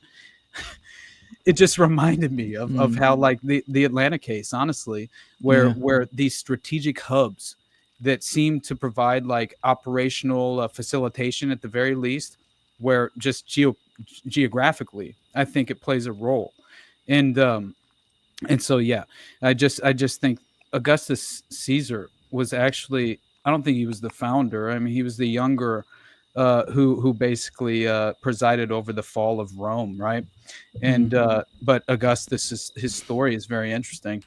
But anyway, that did catch my attention as well. Yeah, I think they're saying it's the yellow on there, by the way. And you can see it's adjacent to, I'm assuming the red might be where. The red has to be the actual location. Yeah, so it is, butts right up to it. And it is directly, I mean, it's really right next to it anyways, too. The yellow is the area of the map where the operations are being highlighted.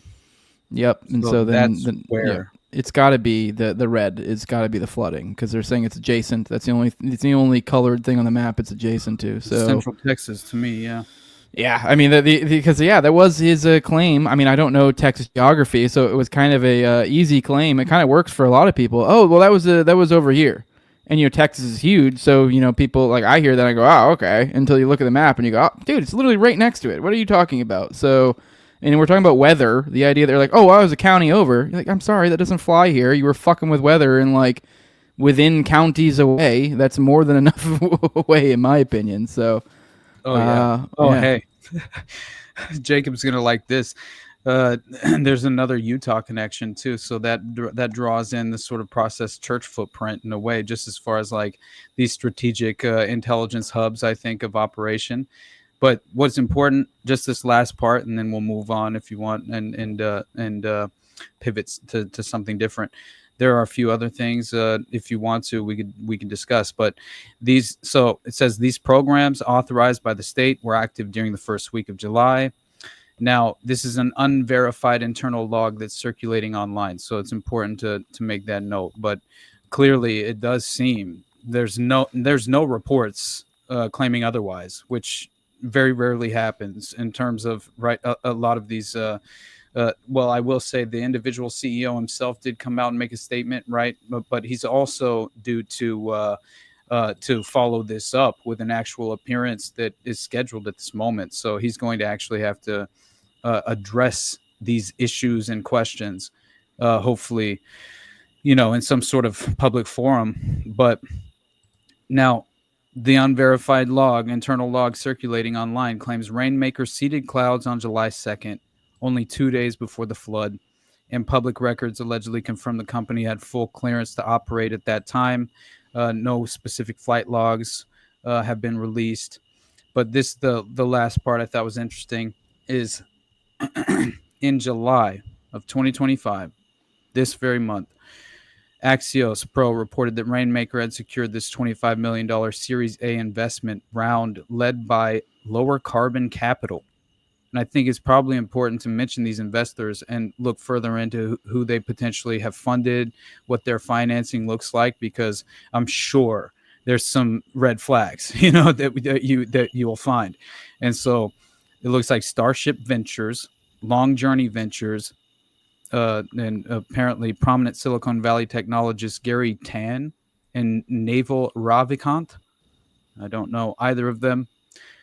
Augustus Dorico, the CEO, told Axios that the funds would scale Rainmaker's drone operations, automate forecasting software, and grow a team of atmospheric scientists. Rainmaker also confirmed that it has government contracts with the Utah and Colorado Departments of Natural Resources and the Santa Barbara Public Works Department, which I will say I saw some strange clouds in the sky today, but maybe I was just hyper aware. They'll get you, dude. Yeah, right. Anyway, I thought that was all just worthwhile as far as bringing to the table, because it fit the pattern. I mean, in my mind, as far as the pattern recognition of the playbook they utilize. And my God, man, seeing this event occur, I'm not saying it's not flooding season, but seeing this event in New Mexico occur at this very moment, it seems catastrophic and unnatural as far as extraordinary in terms of any prior event that they can point to in recent history, they claim. As far as the escalation, the how quickly it escalated. It was within 30 minutes that you saw catastrophic rises in water levels, which is just fascinating. There's no way that seems natural.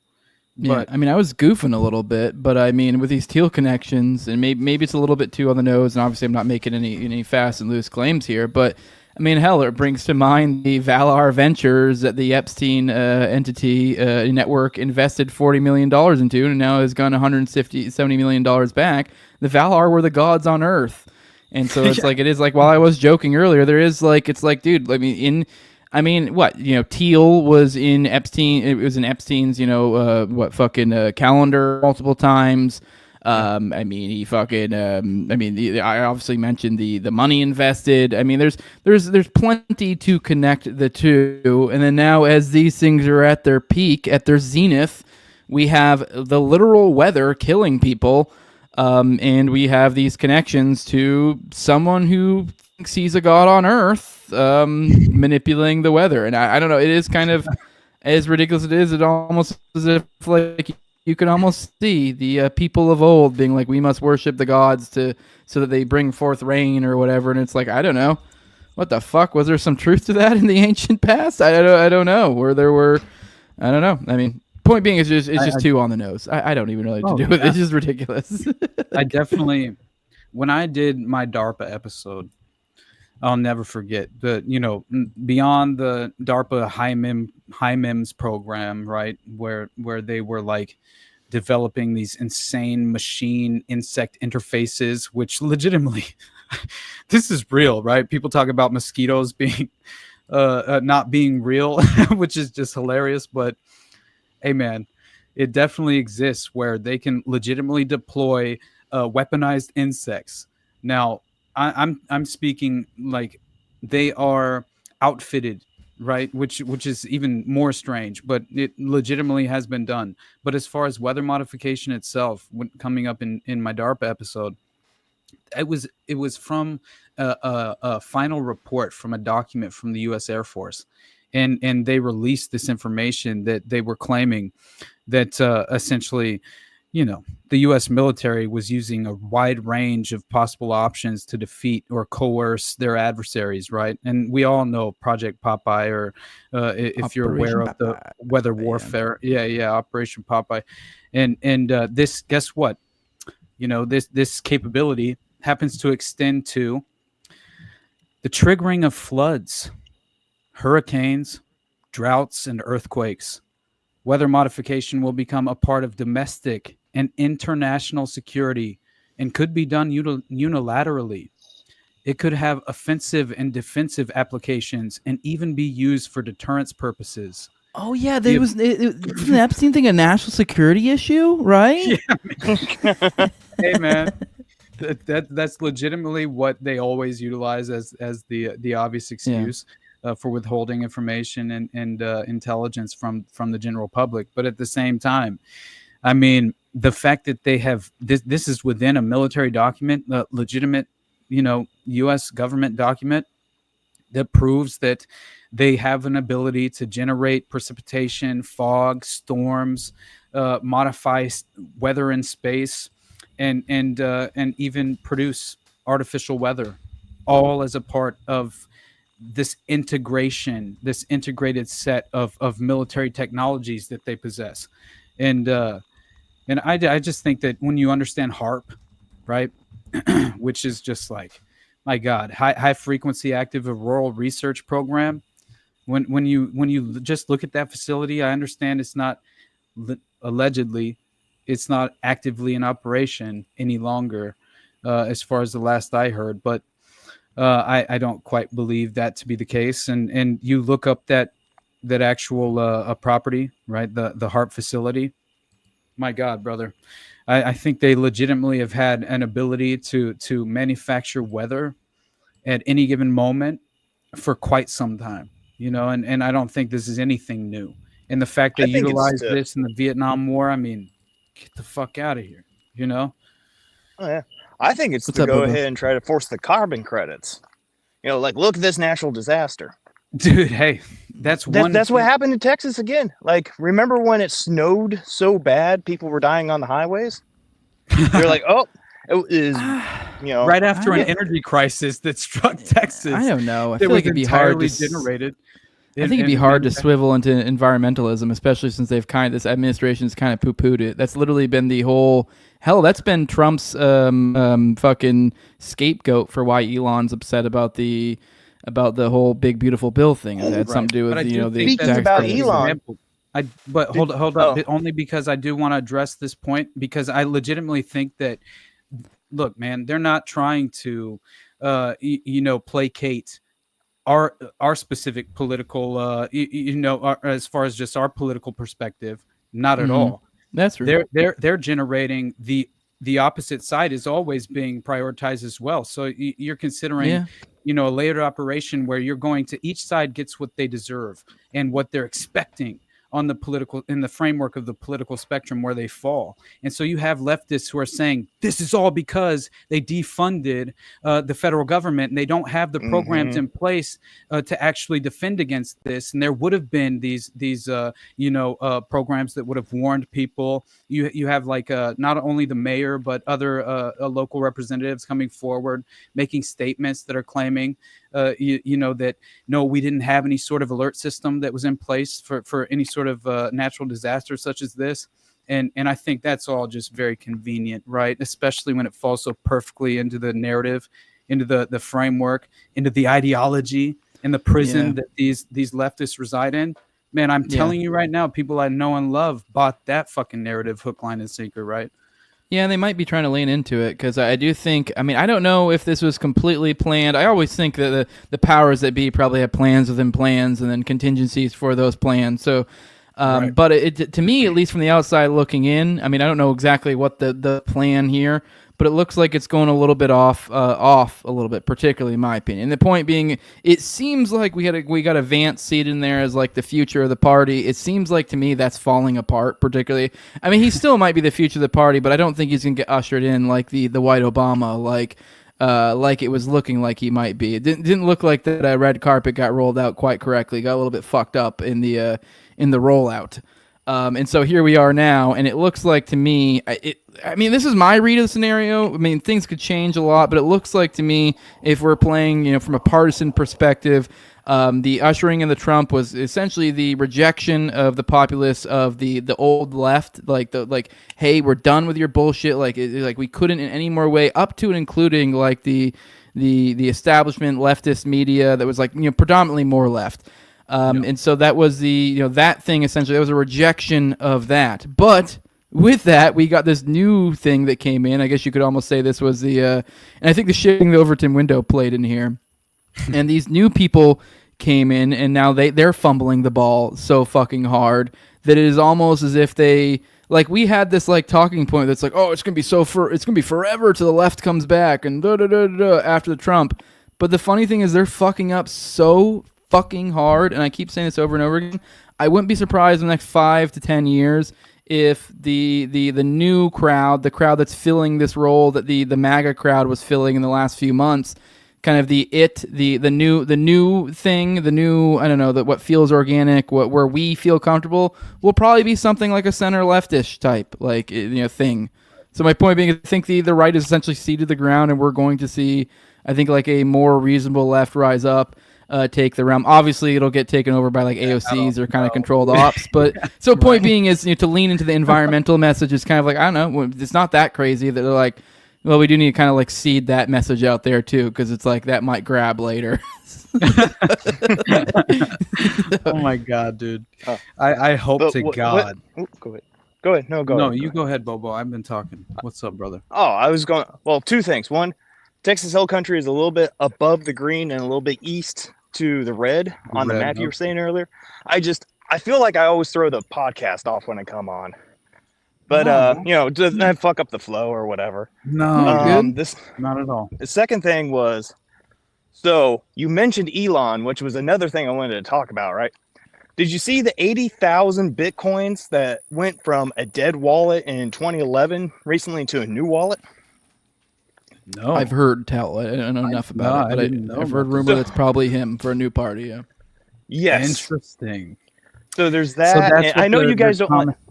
That's what Oh, the go ahead. Massey Musk alliance is about in certain ways. Is sort of this is going to be the next plausible alternative. Mhm. Oh God, now we have hope again, guys. Oh, thank you, Sar. Just clone Massey. That's all we need. Just clone Massey, and I would be Man. fucking happy. I hope that's real. I hope to God, but I just I don't trust my own eyes anymore, brother. He's been the one that I've pointed to as at least we have Thomas Massey, right? Same with Rand Paul in certain ways, but he's definitely disappointed me way more often. Yeah, but He's not his dad. Yeah, that's who. By the Rand way, is. I do want to throw out there real quick. I've seen some people jump on this a little bit, like the Massey, and they like, oh, Massey for next presidency or whatever, Massey for president, and you're like, dude, it's. And I'm not saying you're saying this at all, Bobo, but I'm saying no. I'm just going to say no. I love Massey. He's great, but no. Like this idea they're like, he does more in the Senate. Yeah, and also it's the idea that they're like, oh, well, Massey will be the one. You're like, no, he won't. I mean, don't get me wrong, he's better than Trump, but it's just kind of the idea of it's like he's gonna. It would be undermined he'd either get a convertible ride or he'd get completely undermined to where nothing gets done. That's any of his anything he wants to be done isn't going to get done. So he's going to get undermined at every pass. There's no fucking point really in just even putting him through all that. And you're right, he is better in the Senate, honestly. So Sam made a point last night about how he's had this public persona rebranding where he's got this cool haircut now. He's going on Theo Von, like basically how essentially, Massey, his wife died in a very strange situation, which could be interpreted at face value. I'm not saying otherwise, but I will say I'm skeptical. And there's a lot of questions, right? All of a sudden, he's been placed on the path. You have Elon Musk, who's distancing himself from Trump's current administration. But guess what? There's no avenue that exists at this moment for this bullshit America party. Have you seen some of the? I don't know if they think it's legit. Some of the supposed planks are being floated out. You're like, what the fuck, dude? No. Yeah, fuck you, Sar. For real, dude.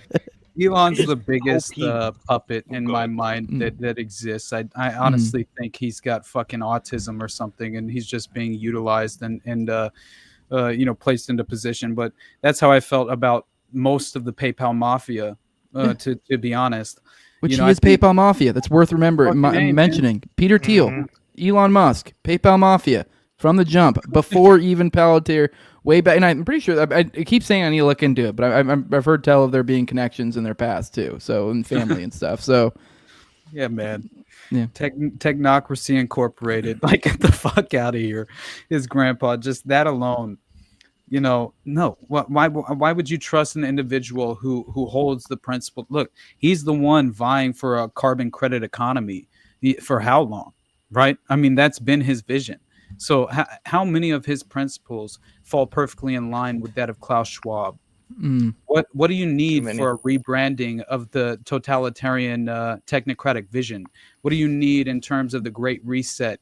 Receiving the branding necessary for each side of the political spectrum to fall into the trap of the manufactured consent and inevitably facilitate the rise of this technocratic state, which is very obviously. What did we say, brother?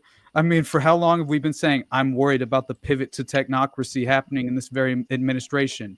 I'm not trying to be the guy who the past 2 weeks says I told you so, but at this point, it really does feel like in a certain way.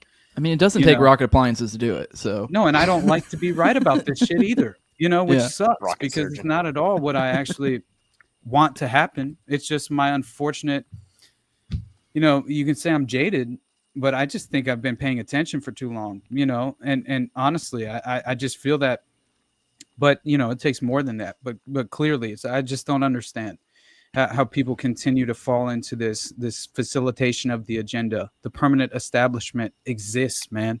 Like that, you know, so the Club of Rome, the Royal Institute of International Affairs, like, can we please just stop acting as if there's not a hidden secret cabal who's deciding our fate? I just don't. Stop voting, man.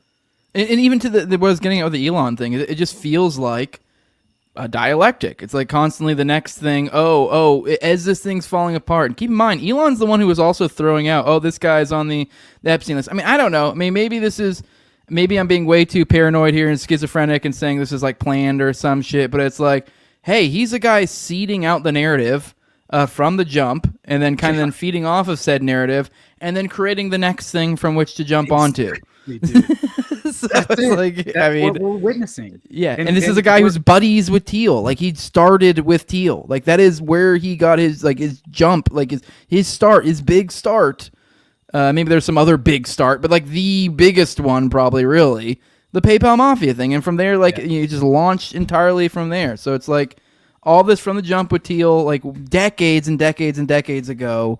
And here we are. I mean, to the point, and if you track all this stuff as I have, you know, as I mentioned, the Epstein connections to Thiel earlier, we have the J.D. Vance connections, how we go into Palantir and all the different things it does. We go into its connections to Ehud Barak and Carbine 9/11, and then I forget, was it Boca, which is the one that's supposed to be able to fuck with AI. It just like, it goes on and on and on and on, and just kind of circles around the same fucking, you're like, this is so many just like incestuous connections over and over and over again. They're like, Jesus fucking Christ. And it's even worse than what we think, right? Like, I'm telling you right now, when I did the DARPA episode and I found, to Risingham and all these strange connections to what became and what was eventually developed into this strange sort of, not only did it lead to the rise of Google as a search engine in general, but you have these individuals who were a part of this massive digital data systems program, right, which was an entirely a CIA-backed intelligence operation. And you have the very same senior CIA officials, CIA, NSA contractors involved in providing seed funding for Google, who were simultaneously contemplating the role of data mining for counterterrorism purposes and developing ideas for tools actually advanced by DARPA. And that's all happening as DARPA's face log, right? I believe is the essentially Facebook before the keys were passed to Mark Zuckerberg, as far as the plausible deniability construct in the private sector. That's what I believe happened, because the very same day that LifeLog project was ended, Facebook began. And how the fuck does anybody point to that and not claim that it was the passing of the torch? It makes no sense, you know? So I don't with Palantir, you just go straight to In-Q-Tel. Like, you don't even need to like do the like, oh, is it this, is it that? You're like, no, In-Q-Tel funded them from the jump. And like, yeah, they only seeded like, I think like, capital wise, like I think a couple mil or some shit. So it was like somewhere in the realm of like 10% of the entire capital initially or something. But with that came all their connections and stuff. So like there was, there's a lot more that comes from being connected to the government than just the capital that comes along with it. So, like, yeah. And beyond that, In-Q-Tel directly ties into the seed funding for fucking Google. They were the venture capital arm of the CIA that funded Alphabet, the parent company of Do you Google know itself. PayPal connection? Are there any PayPal connections with CD CD, like In-Q-Tel, DARPA type connections that you're aware of? I don't know if you've dug into it, because I feel like there's got to be. Yeah. Oh, definitely. Yeah. But I know what's her name? Not definitely Whitney Webb was a part of it, but shit, I'm forgetting her name right now. She works for Mint Press News, but she's amazing, and I've covered her work quite extensively. But either way, I can't recall her name at this moment. But I will say, check out Mint Press News and definitely go read Unlimited Hangout, because they very much get into these, they descend into these waters. And again, it's like last night, Sam was like, I would love to put these people in a room with Whitney Webb. Definitely, as far as just explaining these connections of Epstein and the network itself, and it's just like, and as much criticism as there has been in terms of Whitney and her work, like, even if she is strategically ignoring certain things, as much as I feel like it's just people think differently and take different angles, I do think you have to, at the very least, acknowledge that that's a reality. But it's I definitely I value her work as much as I've heard criticism lobbied against her. I think that, yeah, she's provided me with a path. Well, she inspired the shit out of me, man. Like, honestly, her level of research and how she kind of approaches what she does, that's something that kind of like provided me with a sort of interesting angle and strategy to take in terms of the research that I'm hoping to pursue, so anyway, the point. By the way, real quick, I do want to say to the audience, particularly callers, Bobo's been on for a while. I do find the crickets in the background very relaxing. You do not throw off the flow. I like it. It's nice. But I do want to throw it out there. There's like 4 or 5 other people behind the scenes. It's all good. So I can hop off. No, calm down. Nobody has jumped yet. So like, if any of you guys want to come on, but I know a lot of them like to just chill in the chat. So we're gonna hang out for probably another 5 to 15 minutes, and then probably end the show. So here's your last call for any of the people in the chat or anyone else who wants to hop in. But otherwise, we'll just chill with Bobo for the rest of the show. I'm getting questioned in the chat again, man. Dr. Corbeau's asking me if I'm a Fed here because he claims that Whitney's a Fed. Now, I've heard that rumors. I don't know. I need people to point me to the research, the evidence that proves that she has spook connections. That's all I'm asking. I'm not saying I'm entirely against. All right, Bobo, you're out of here. Bring it in, Rage Child. Keep going. Oh, my bad. Sorry. Oh, you're good. I'm not trying to derail us. I was just trying to address this because I do like. I think it's important to appreciate. I wasn't trying to derail you. No, not at all. I just think it's really important because I honestly, when someone has provided so much very important and legitimately credible research that has at the very least led people in the right direction, I wonder, like, what are you actually providing as an asset? Yeah. If you're actually a spook, right? Yeah. That's real all quick, I'm asking. Corbo, to back you up here, he says, "Do you not even research the people you hang with?" Now I'm gonna go with, I don't know what I don't know if you're talking about Whitney still, because it's like I haven't even been able to get a reply to request to come on the show in past. I mean, I haven't really tried in a long time, but like I do. I mean, this is a perception thing. I know sometimes we get lost in the sauce, but like. Hell, even like Sam, I don't know. If I texted Sam right now, he probably wouldn't text me back. I mean, maybe in a few days he might. And I'm not saying that in a bad way. We're just not we're not super duper close. Hell, even you guys, you're probably not like, you guys do a regular show and you're not like super duper close. Like, you're not as close as like me and you are probably. Or, right. I mean, I don't know. I mean, but just people like the perception versus reality. Like, right. No, I love Sam, but Sam has provided me with an opportunity and a platform and willingness to engage in a very honest way. And in no way do I think Sam is compromised. I think that, he personally would be even more successful, right? Like if he weren't being sort of shadow banned in many ways, I would think. And so I have nothing but love and respect for Sam for sure. But yeah, as far as like personally who I'm closest with, man, I mean, brother, we've been doing this thing for a while now, and you've been to my house and fucking, like obviously we've personally hung out with Sam, and it's awesome. He definitely feels much more. Having a weekly show makes him definitely feel like much more of a friend and a brother than not having that weekly connection. But we're not just like texting each other throughout the week all the fucking time, like when we were running the morning dump where we would talk like every fucking day. Exactly. And I honestly miss talking to you that like, you know what I mean, in a way. But you can text me, Austin. Hit me up. Hey, brother. What's up, Special Agent Rage Child? I mean, Rage Child. What's up? Is it my nose? Fuck, you gave me away too. What's up, dude? Got any questions? Any thoughts? Do you think Sam Tripoli is a Fed? I'll be honest, Callan's a little bit concerning. I will say he's my favorite gay Jew, Sam Tripoli. Hell yeah. How dare you, dude? I'm telling him, Rage. Please get me in touch with him. No, it was can y'all can hear me good? Yeah, we hear you fine, yeah. Okay, yeah. No, it was more just going on with the Texas kind of floods and stuff like that. Mainly because I've been in Central Texas for over 20 years, so most of my mind and life has been here. And I moved here right after one of like the big ass flood in like 2003, and there was like a massive one in fucking 98, and that shit was like, dude, like you could go to where I go fishing, it's like under one of the highways, and that shit was like up to the highway, so that's like a 3-story building or more. Like it was way the fuck up there.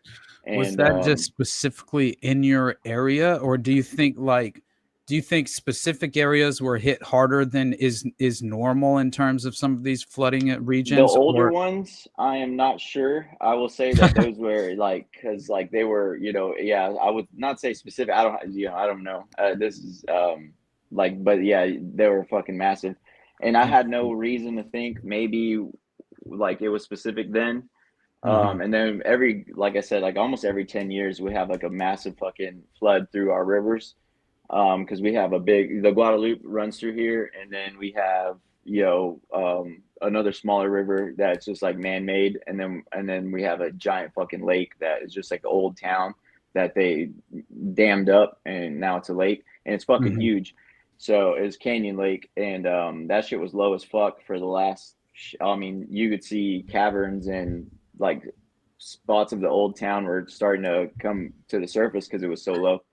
Yeah. And this is like the big Edwards Aquifer place. So like the Edwards Aquifer is like completely underneath from where I am, and south to San Antonio and a lot further north. And that's like the biggest aquifer in the fucking nation, probably, or one of the. And it's been low as shit for at least 10 years. It's been like a problem. Recently, in the last 5 years, it's been like really bad. Allegedly. Yeah, fuck. I didn't go down there and look, so I don't know. So you don't think Peter Thiel is guilty of infanticide?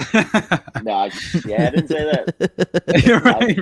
I never probably just maybe not for this one. That. I don't know. I don't trust anyone who looks that sweaty. Yeah.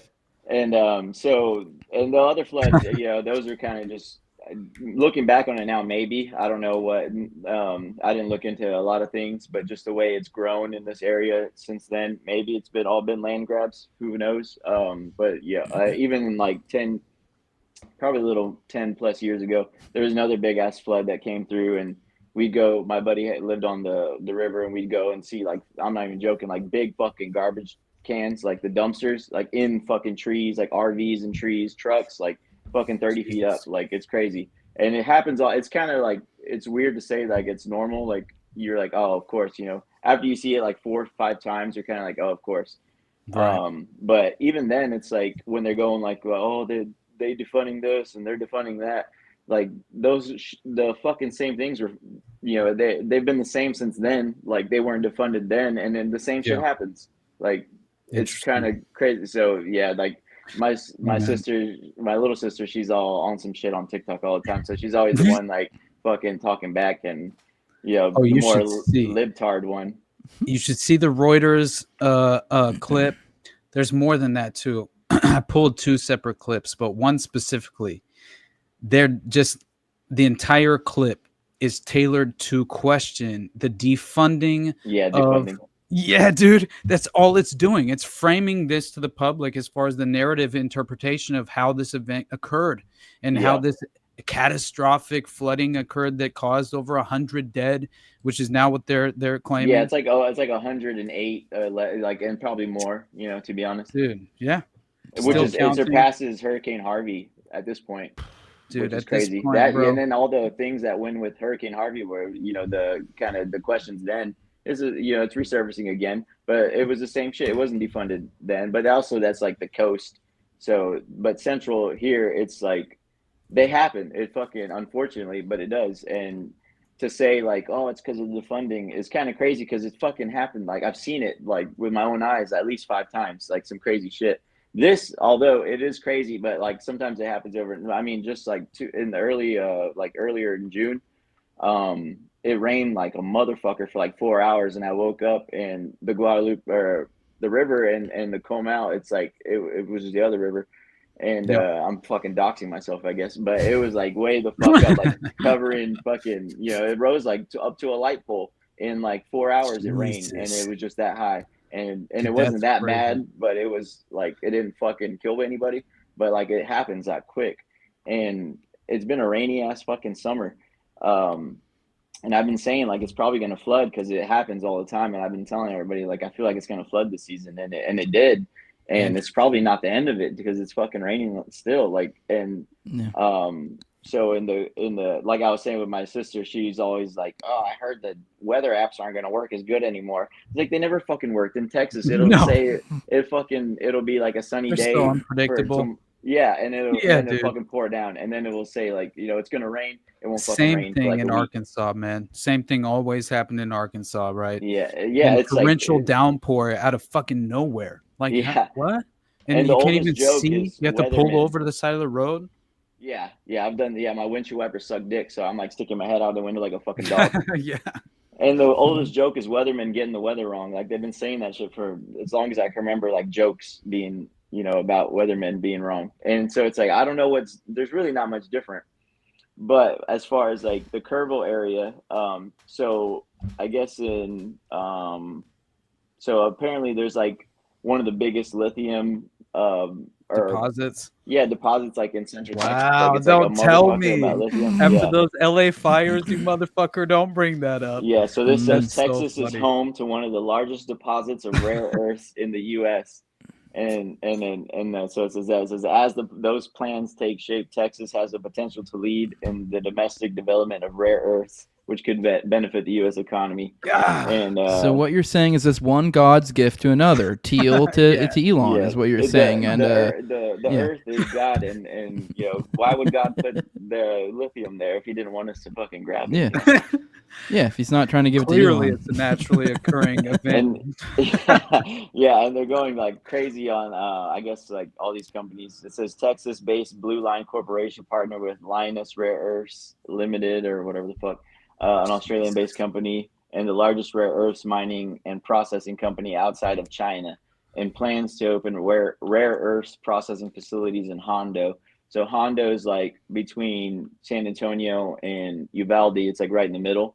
Yeah. And today, looking at the I work with like an older guy, and he's always looking at the fucking radar. So interesting enough, like I kind of was seeing like this build up, and today all the clouds, like how it was just sitting over us in Central Texas, like over the weekend, it was just sitting. Usually it goes around us because we're in the hills the way it is, and we always make jokes like, oh, it never hits where we're at because it literally always goes around us. And so it was just sitting above us for fucking ever, like for hours on a day, dude. and it never does that. It's always moving. Hey, so that was happening in south, like below us, so southern area. So in that area, I guess they're just moving fucking the clouds, like, and just hovering above. They hit the north, and now they're hit the central. Now they're going south around under San Antonio and a little east and west. So that's like where it's at right now. Right. And I know what's happening, but that's just a little when you start noticing things, it's interesting. Local perspective is necessary, no doubt. 100%. Yeah, and I think I won't play the full thing, but listen to this just because it's the framework of the narrative by the very important mainstream media perspective and publication, and it's just none of this is by accident. I think it's entirely by design. They don't just go out there and just fucking Mad Lib shit. Yeah, no way. Receding floodwaters revealed a trail of damage and destruction across Kerrville, Texas on Monday, as emergency responders continued their search for dozens of missing people in the area. Kerrville's mayor, Joe Herring Jr., spoke to reporters at a briefing. Ted Cruz. This will be a rough week. Fucking Ted Cruz. Primary search continues, and we remain hopeful every foot, every mile, every bend of the river. The death toll from Friday's catastrophic flooding surpassed 100 people on Monday, according to several media reports, and officials said they expected it to rise. At least 27 campers and counselors from Camp Mystic were among those who perished. Officials said several others were still missing from the nearly 7-year-old. century-old Christian girls' retreat. Nearly a century-old Yeah, Christian in like girls the retreat. The 1920s. first thing I wanted to do, I need to look up, have there been any scandals at Camp Mystic throughout? They're washing away recent- evidence. Where are the ley lines at? And apparently, Honestly, like at this point. it's like $4,500 like a week or some shit. So like all like a lot of elites. Since the send their 1920s, they daughters said there. this has been an active So like Lyndon camp. B. Johnson and a bunch of other people, No I think, way. like sent their fucking kids there. I or didn't realize it was that relatives prominent. of so yeah. It's like a fucking bro like, grove for yeah, or I it's mean Bohemian Grove for white girls, Bohemian. weird white girl children. That's hilarious. I mean, man. anyone can go there. It's not like a race thing, but it's like, for the longest time, who could You afford gotta it? afford you know it. What I'm saying? Right. Exactly. Yeah. No, I saw I'm like one of the an hour and a camp- half away from Kerrville, so I'm like, pretty. It's not far. In Texas, fucking 4 hours is like, oh, we could do that. So like Kerrville's like a fucking hop, skip, and a jump away, basically. Right. Yeah, I saw one of the camp counselors was on like, dude, talk about exploiting a fucking victim. Like if that was the case, Jesus, it's like, what are you even asking in terms of the question? Like they're just trying to massage and expose as much drama, and it's all for ratings. It was just disgusting to watch. Like, how could you treat someone like that when they come on your show? I understand you're a paid shill, but who's giving marching orders, but at the same time it's just like, and Camp Mystic as well. Like, I don't know. Right, the name. Yeah, dude. Yeah. I just at this point I don't know. It's hard not to recognize and acknowledge, as far as like, it feels like layered operations at all times. Symbology matters. And a Christian camp, like a Christian camp for girls in this moment, in this environment. And by the way, Grok popping off, dude, swallowing red pills, beginning to notice. He's calling this bitch out. Steinberg or whatever, this troll account on Twitter, who's saying there are all these girls who, by the way, I believe it was two structures at Camp Mystic that were, taken away in the flood, like legitimately destroyed. And those girls are now missing. And it turns out those two structures were housing the 7-year-olds and under. Right. Oh, so, yeah, I mean, because they all stick in their age range and they stay in that cabin. Exactly. And yeah, I mean, like, I just, at this point, it's hard not to. The first thing that popped off in my mind were red flags regarding these missing children, obviously, but could just be a natural tragedy that occurred. But by the way, real quick before we, I'm sorry. Before we continue, I guess we are continuing. But I was gonna let Rage Child know we're gonna swap you out as soon as this video is over. We have one more caller, and that'll be the last caller for the episode. I'll just like squeeze this little random pieces in and then just let you think about it. So the county Kirk County rejects a lithium battery storage. And this was last year, July 26th. Last year, they reject the lithium battery storage in the county. And there was like a big thing about it's like the problem is that is none or very little regulation of these types of facilities. And they're basically saying like we don't have sufficient resources or the ability to put out, this type of shit. So that was last year, and then they approved this year in March, June area. The city council approves a $175 million power plant project in Kerrville. So there's like kind of a lot of things that are oddly building around this type of thing. I don't do with the information what you will. And with what Bobo mentioned, this what we called snowbit. I worked for the utility company here in town. So when it snowed like a motherfucker, which it never does, like literally freezing, it was crazy. It was fucked up. And so ERCOT has a lot to do with this power plant project. And the bills, like utility bills, are crazy because we just like borrow the energy from ERCOT basically. So we're renting, which is odd to say, but you rent the energy from ERCOT and they raise the fucking price up. And so the price to everyone else goes up because they have to buy that and then sell it to you. So it's like a big fucking, that was a problem then with the snowvid, which is when it froze like a bitch and was crazy. So it's Dude, like a what lot these of little companies crazy do. things that are coming together, and Yeah. those little things you notice, which is odd. The where- Enron model in a certain way, honestly. But when you have Ted Cruz standing by this public official, and you can't meanwhile trust he's that like, motherfucker. yeah, he's over there saying that, telling Tucker, God will bless those who bless Israel, right? So, Yeah. yeah. The water's been so low that on all the campgrounds, since the water's been so low forever, like the river's like just a creek or whatever. So you're down like 20, 30 feet from where you're supposed to be in a floodplain, because that's how if it has a normal rush of water or more, the water's going to be like, it's going to fill in that void. And the water's been so low for 10 plus years, they're putting all the camps like close, like in the floodplain, because it's and the old floods that I was saying, you did have warnings, like people did move and some people couldn't, but now this shit happened so fast, like you did have warnings, but you're so used to it, you're like, it's not going to be that crazy. But it happened so fast, it fucking was like in the middle of the night. And that's, more or less why you get all this, the deaths and stuff, because it just fucking like that, like while people were sleeping. Yeah, but that's all I'm gonna say.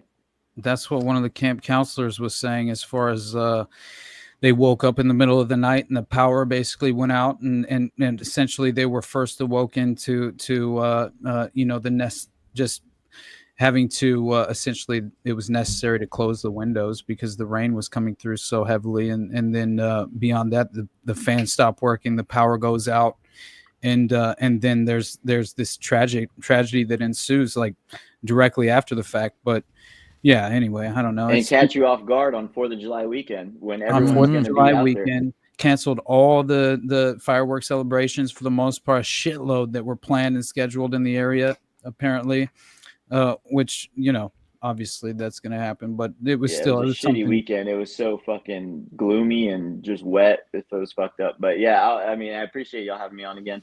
Oh yeah, brother. All right, we're gonna kick you out. Bring Ellie in. Maybe we'll finish this video. See what Ellie has to say. I don't know if you have.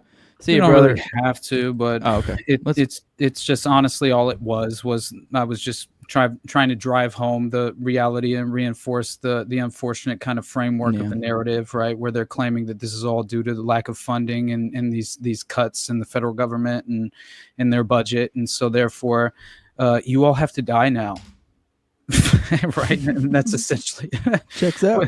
Yeah, it's Trump's fault, and you all have to die now, and you need to naturally react to this. But yeah, bring them on in. But the only other thing that I did want to mention before the end of this motherfucker showed up after we talked about him last week. He just appears in the news cycle discussing the Diddy sentencing, right? Did you see this? Yeah, I think I covered in the morning show. It was just, he said it's a good day for the law. He's saying, to be fair, which I don't like to be to Alan, it is like they did seem to overcharge Diddy, and I think a lot of us kind of did call it. Obviously saying it's a good day for the law. It's like, well, you guys framed this and you got your cover up just right, so congrats for that, I guess. But otherwise, yeah. With that, real quick, Ellie, are you there? Can you talk? I see you're muted, so I don't know if you want to mute, if you want to join us. Hello. Hey, Ellie, what's up? I can hear you. It's glad to have you with us. You can. Hey, what's up? Greetings from Germany, by the way. Hell yeah. I don't know you for long, but your podcast, the show is very cool because you are dealing with very serious topics in a humoristic way, and this is so much energy to watch you. It makes me happy. Thank you. Because I'm very black pill sometimes. And I will keep it short because I see you're tired. Austin, I saw you on the Occult Reject, I think, and he was talking about Colonia Dignidad. Oh, and man, I was like, oh my God, there's interest in that, because I had this topic very long, and I had contact with a victim, and he gave me all his documents, and I was dealing with the lawyers in Germany, but I didn't know that lawyers in the justice system is that corrupt. Absolutely. After that, I lost everything, and they finished me, but it is what it is. And my question, maybe I can connect the points. This guy you had on, he was from Texas. And in Austin, I heard there are this cult, the Order of Nine Angles, the face killer.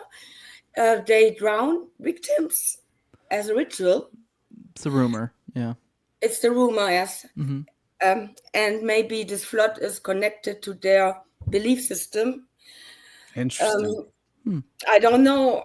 I heard about these cases with the drowned victims in Austin. This is in Texas. And I think this group, the Atomwaffen Division, is also in Texas or New Mexico, in Devil's Tower or something like this. Of course. Of course. and because this guy was talking about the Department of Energy and collecting this rare earth metals, maybe this is connected. What is your opinion about this? And DARPA involved, and share your opinion about my thoughts. I think you might be onto something. I mean, obviously, I'll be honest. Like, there's nothing. We don't have any substance to any of that particularly, but it is like, so far as pattern recognition, I can't help but notice. I mean, hella, I've been throughout kind of joking, sort of poking around this kind of concept, the idea that there are gods, the idea of, obviously I'm kind of pressing at symbolism of water, which plays into occult stuff so often. I mean, I don't know if it would necessarily, I'd have a hard time believing this was specifically like an 09A, smiley face killers type thing. But it definitely could share components, and I wouldn't be at all surprised if there is some sort of like a cult component to some of this. Someone also brought up the idea of that it could easily been used to cover some sort of whatever. I mean, whether that's abducting children or whatever. I mean, kind of a perfect, but I don't know. How about you, Austin? I assume you're probably in the same camp. I mean, I don't know. Until we have more to go off, we can't really jump to. But obviously, it's hard not to notice the symbolic connections there that Ellie pointed out.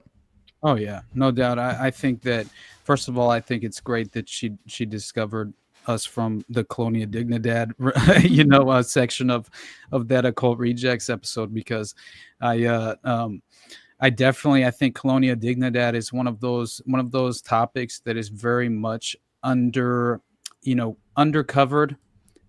and definitely unacknowledged in many ways, right? As far as just, and how much it provides an angle and perspective and window into the Nazi rat lines that occurred post-World War II, and that provides reinforcement for Operation Gladio and so many of these stay-behind networks.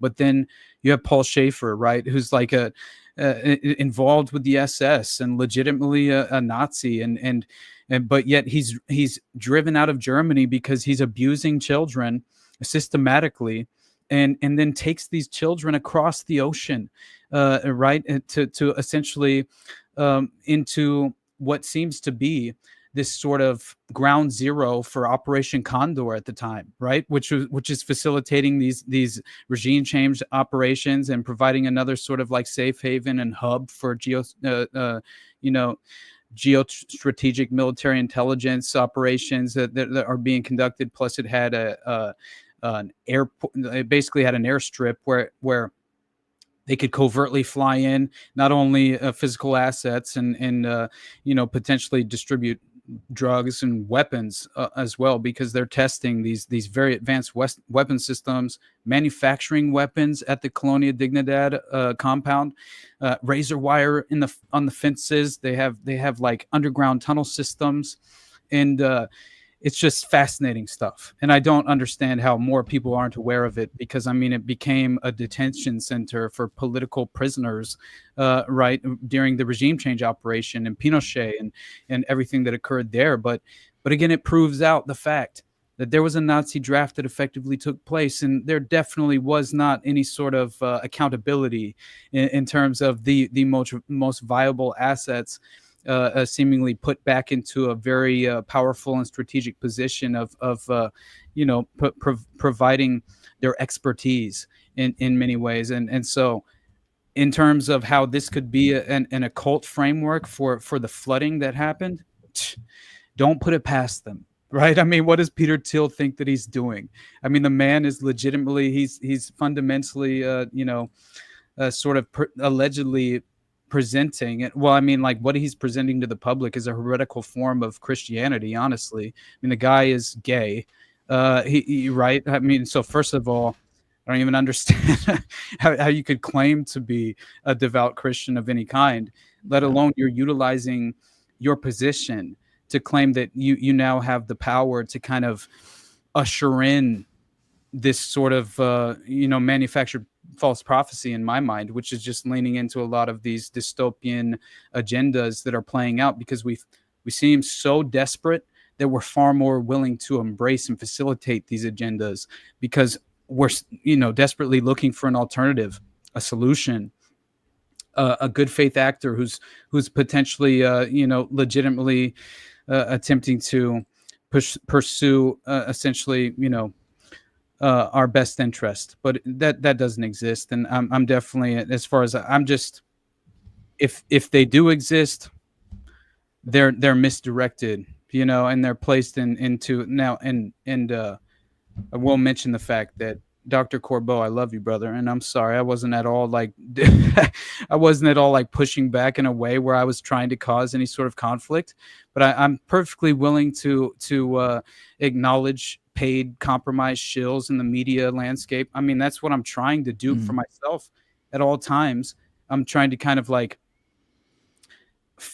essentially I'm trying to basically make that I'm basically trying to interpret. We're trying to call Tim Pool a homo. Who is a good faith actor? Like that's what's difficult. Yeah. Right. Yeah. But no, you know what I mean. As far as like, I know. When you've provided so much utility in the terms of like breaking free from the current system, then I do have value for what you've done. But I am perfectly willing to acknowledge if there's legitimate, credible evidence that proves that somebody's a paid, compromised asset. Because they exist all around us, and I'm very much concerned about the oversaturated aspect of that very strategic outcome. But anyway, to get to the point of what you said and the claims that you were kind of like alluding to in terms of the occult framework of the flooding. Yeah, no, I think that you don't name all the different organizations that you finance in the fashion that Peter Thiel does, right? Where it's clearly sort of like leaning in to what should be a criticism, but in reality, they kind of harness it and figure out ways to like allow it to fuel them forward. It's a very strange. But there is a problem when you make people like him upset. Yeah. He has the power. One person has the power to. A few weeks ago, there was an accident or an attack in Syria. Syria. Yeah. You talking about the church bombing? In these drones. Drones. Okay. The president was, I don't know, but guy I know, his name is Patrick Ryan. He's a whistleblower of Silicon Valley, and he said, I don't know if it's true that, but he said, according to him, Peter Thiel had a boyfriend, a lover, and some Russians killed him by throwing him out of the window. And in Syria was allegedly Peter Thiel's revenge on that, because Russia is an ally to Syria, and this was a revenge because the Russians killed allegedly his boyfriend. And if this is true, and Patrick Ryan is for me very credible, then it is so crazy that one person who is a psychopath has this power to make a personal revenge. Absolutely. Yes, it is dangerous.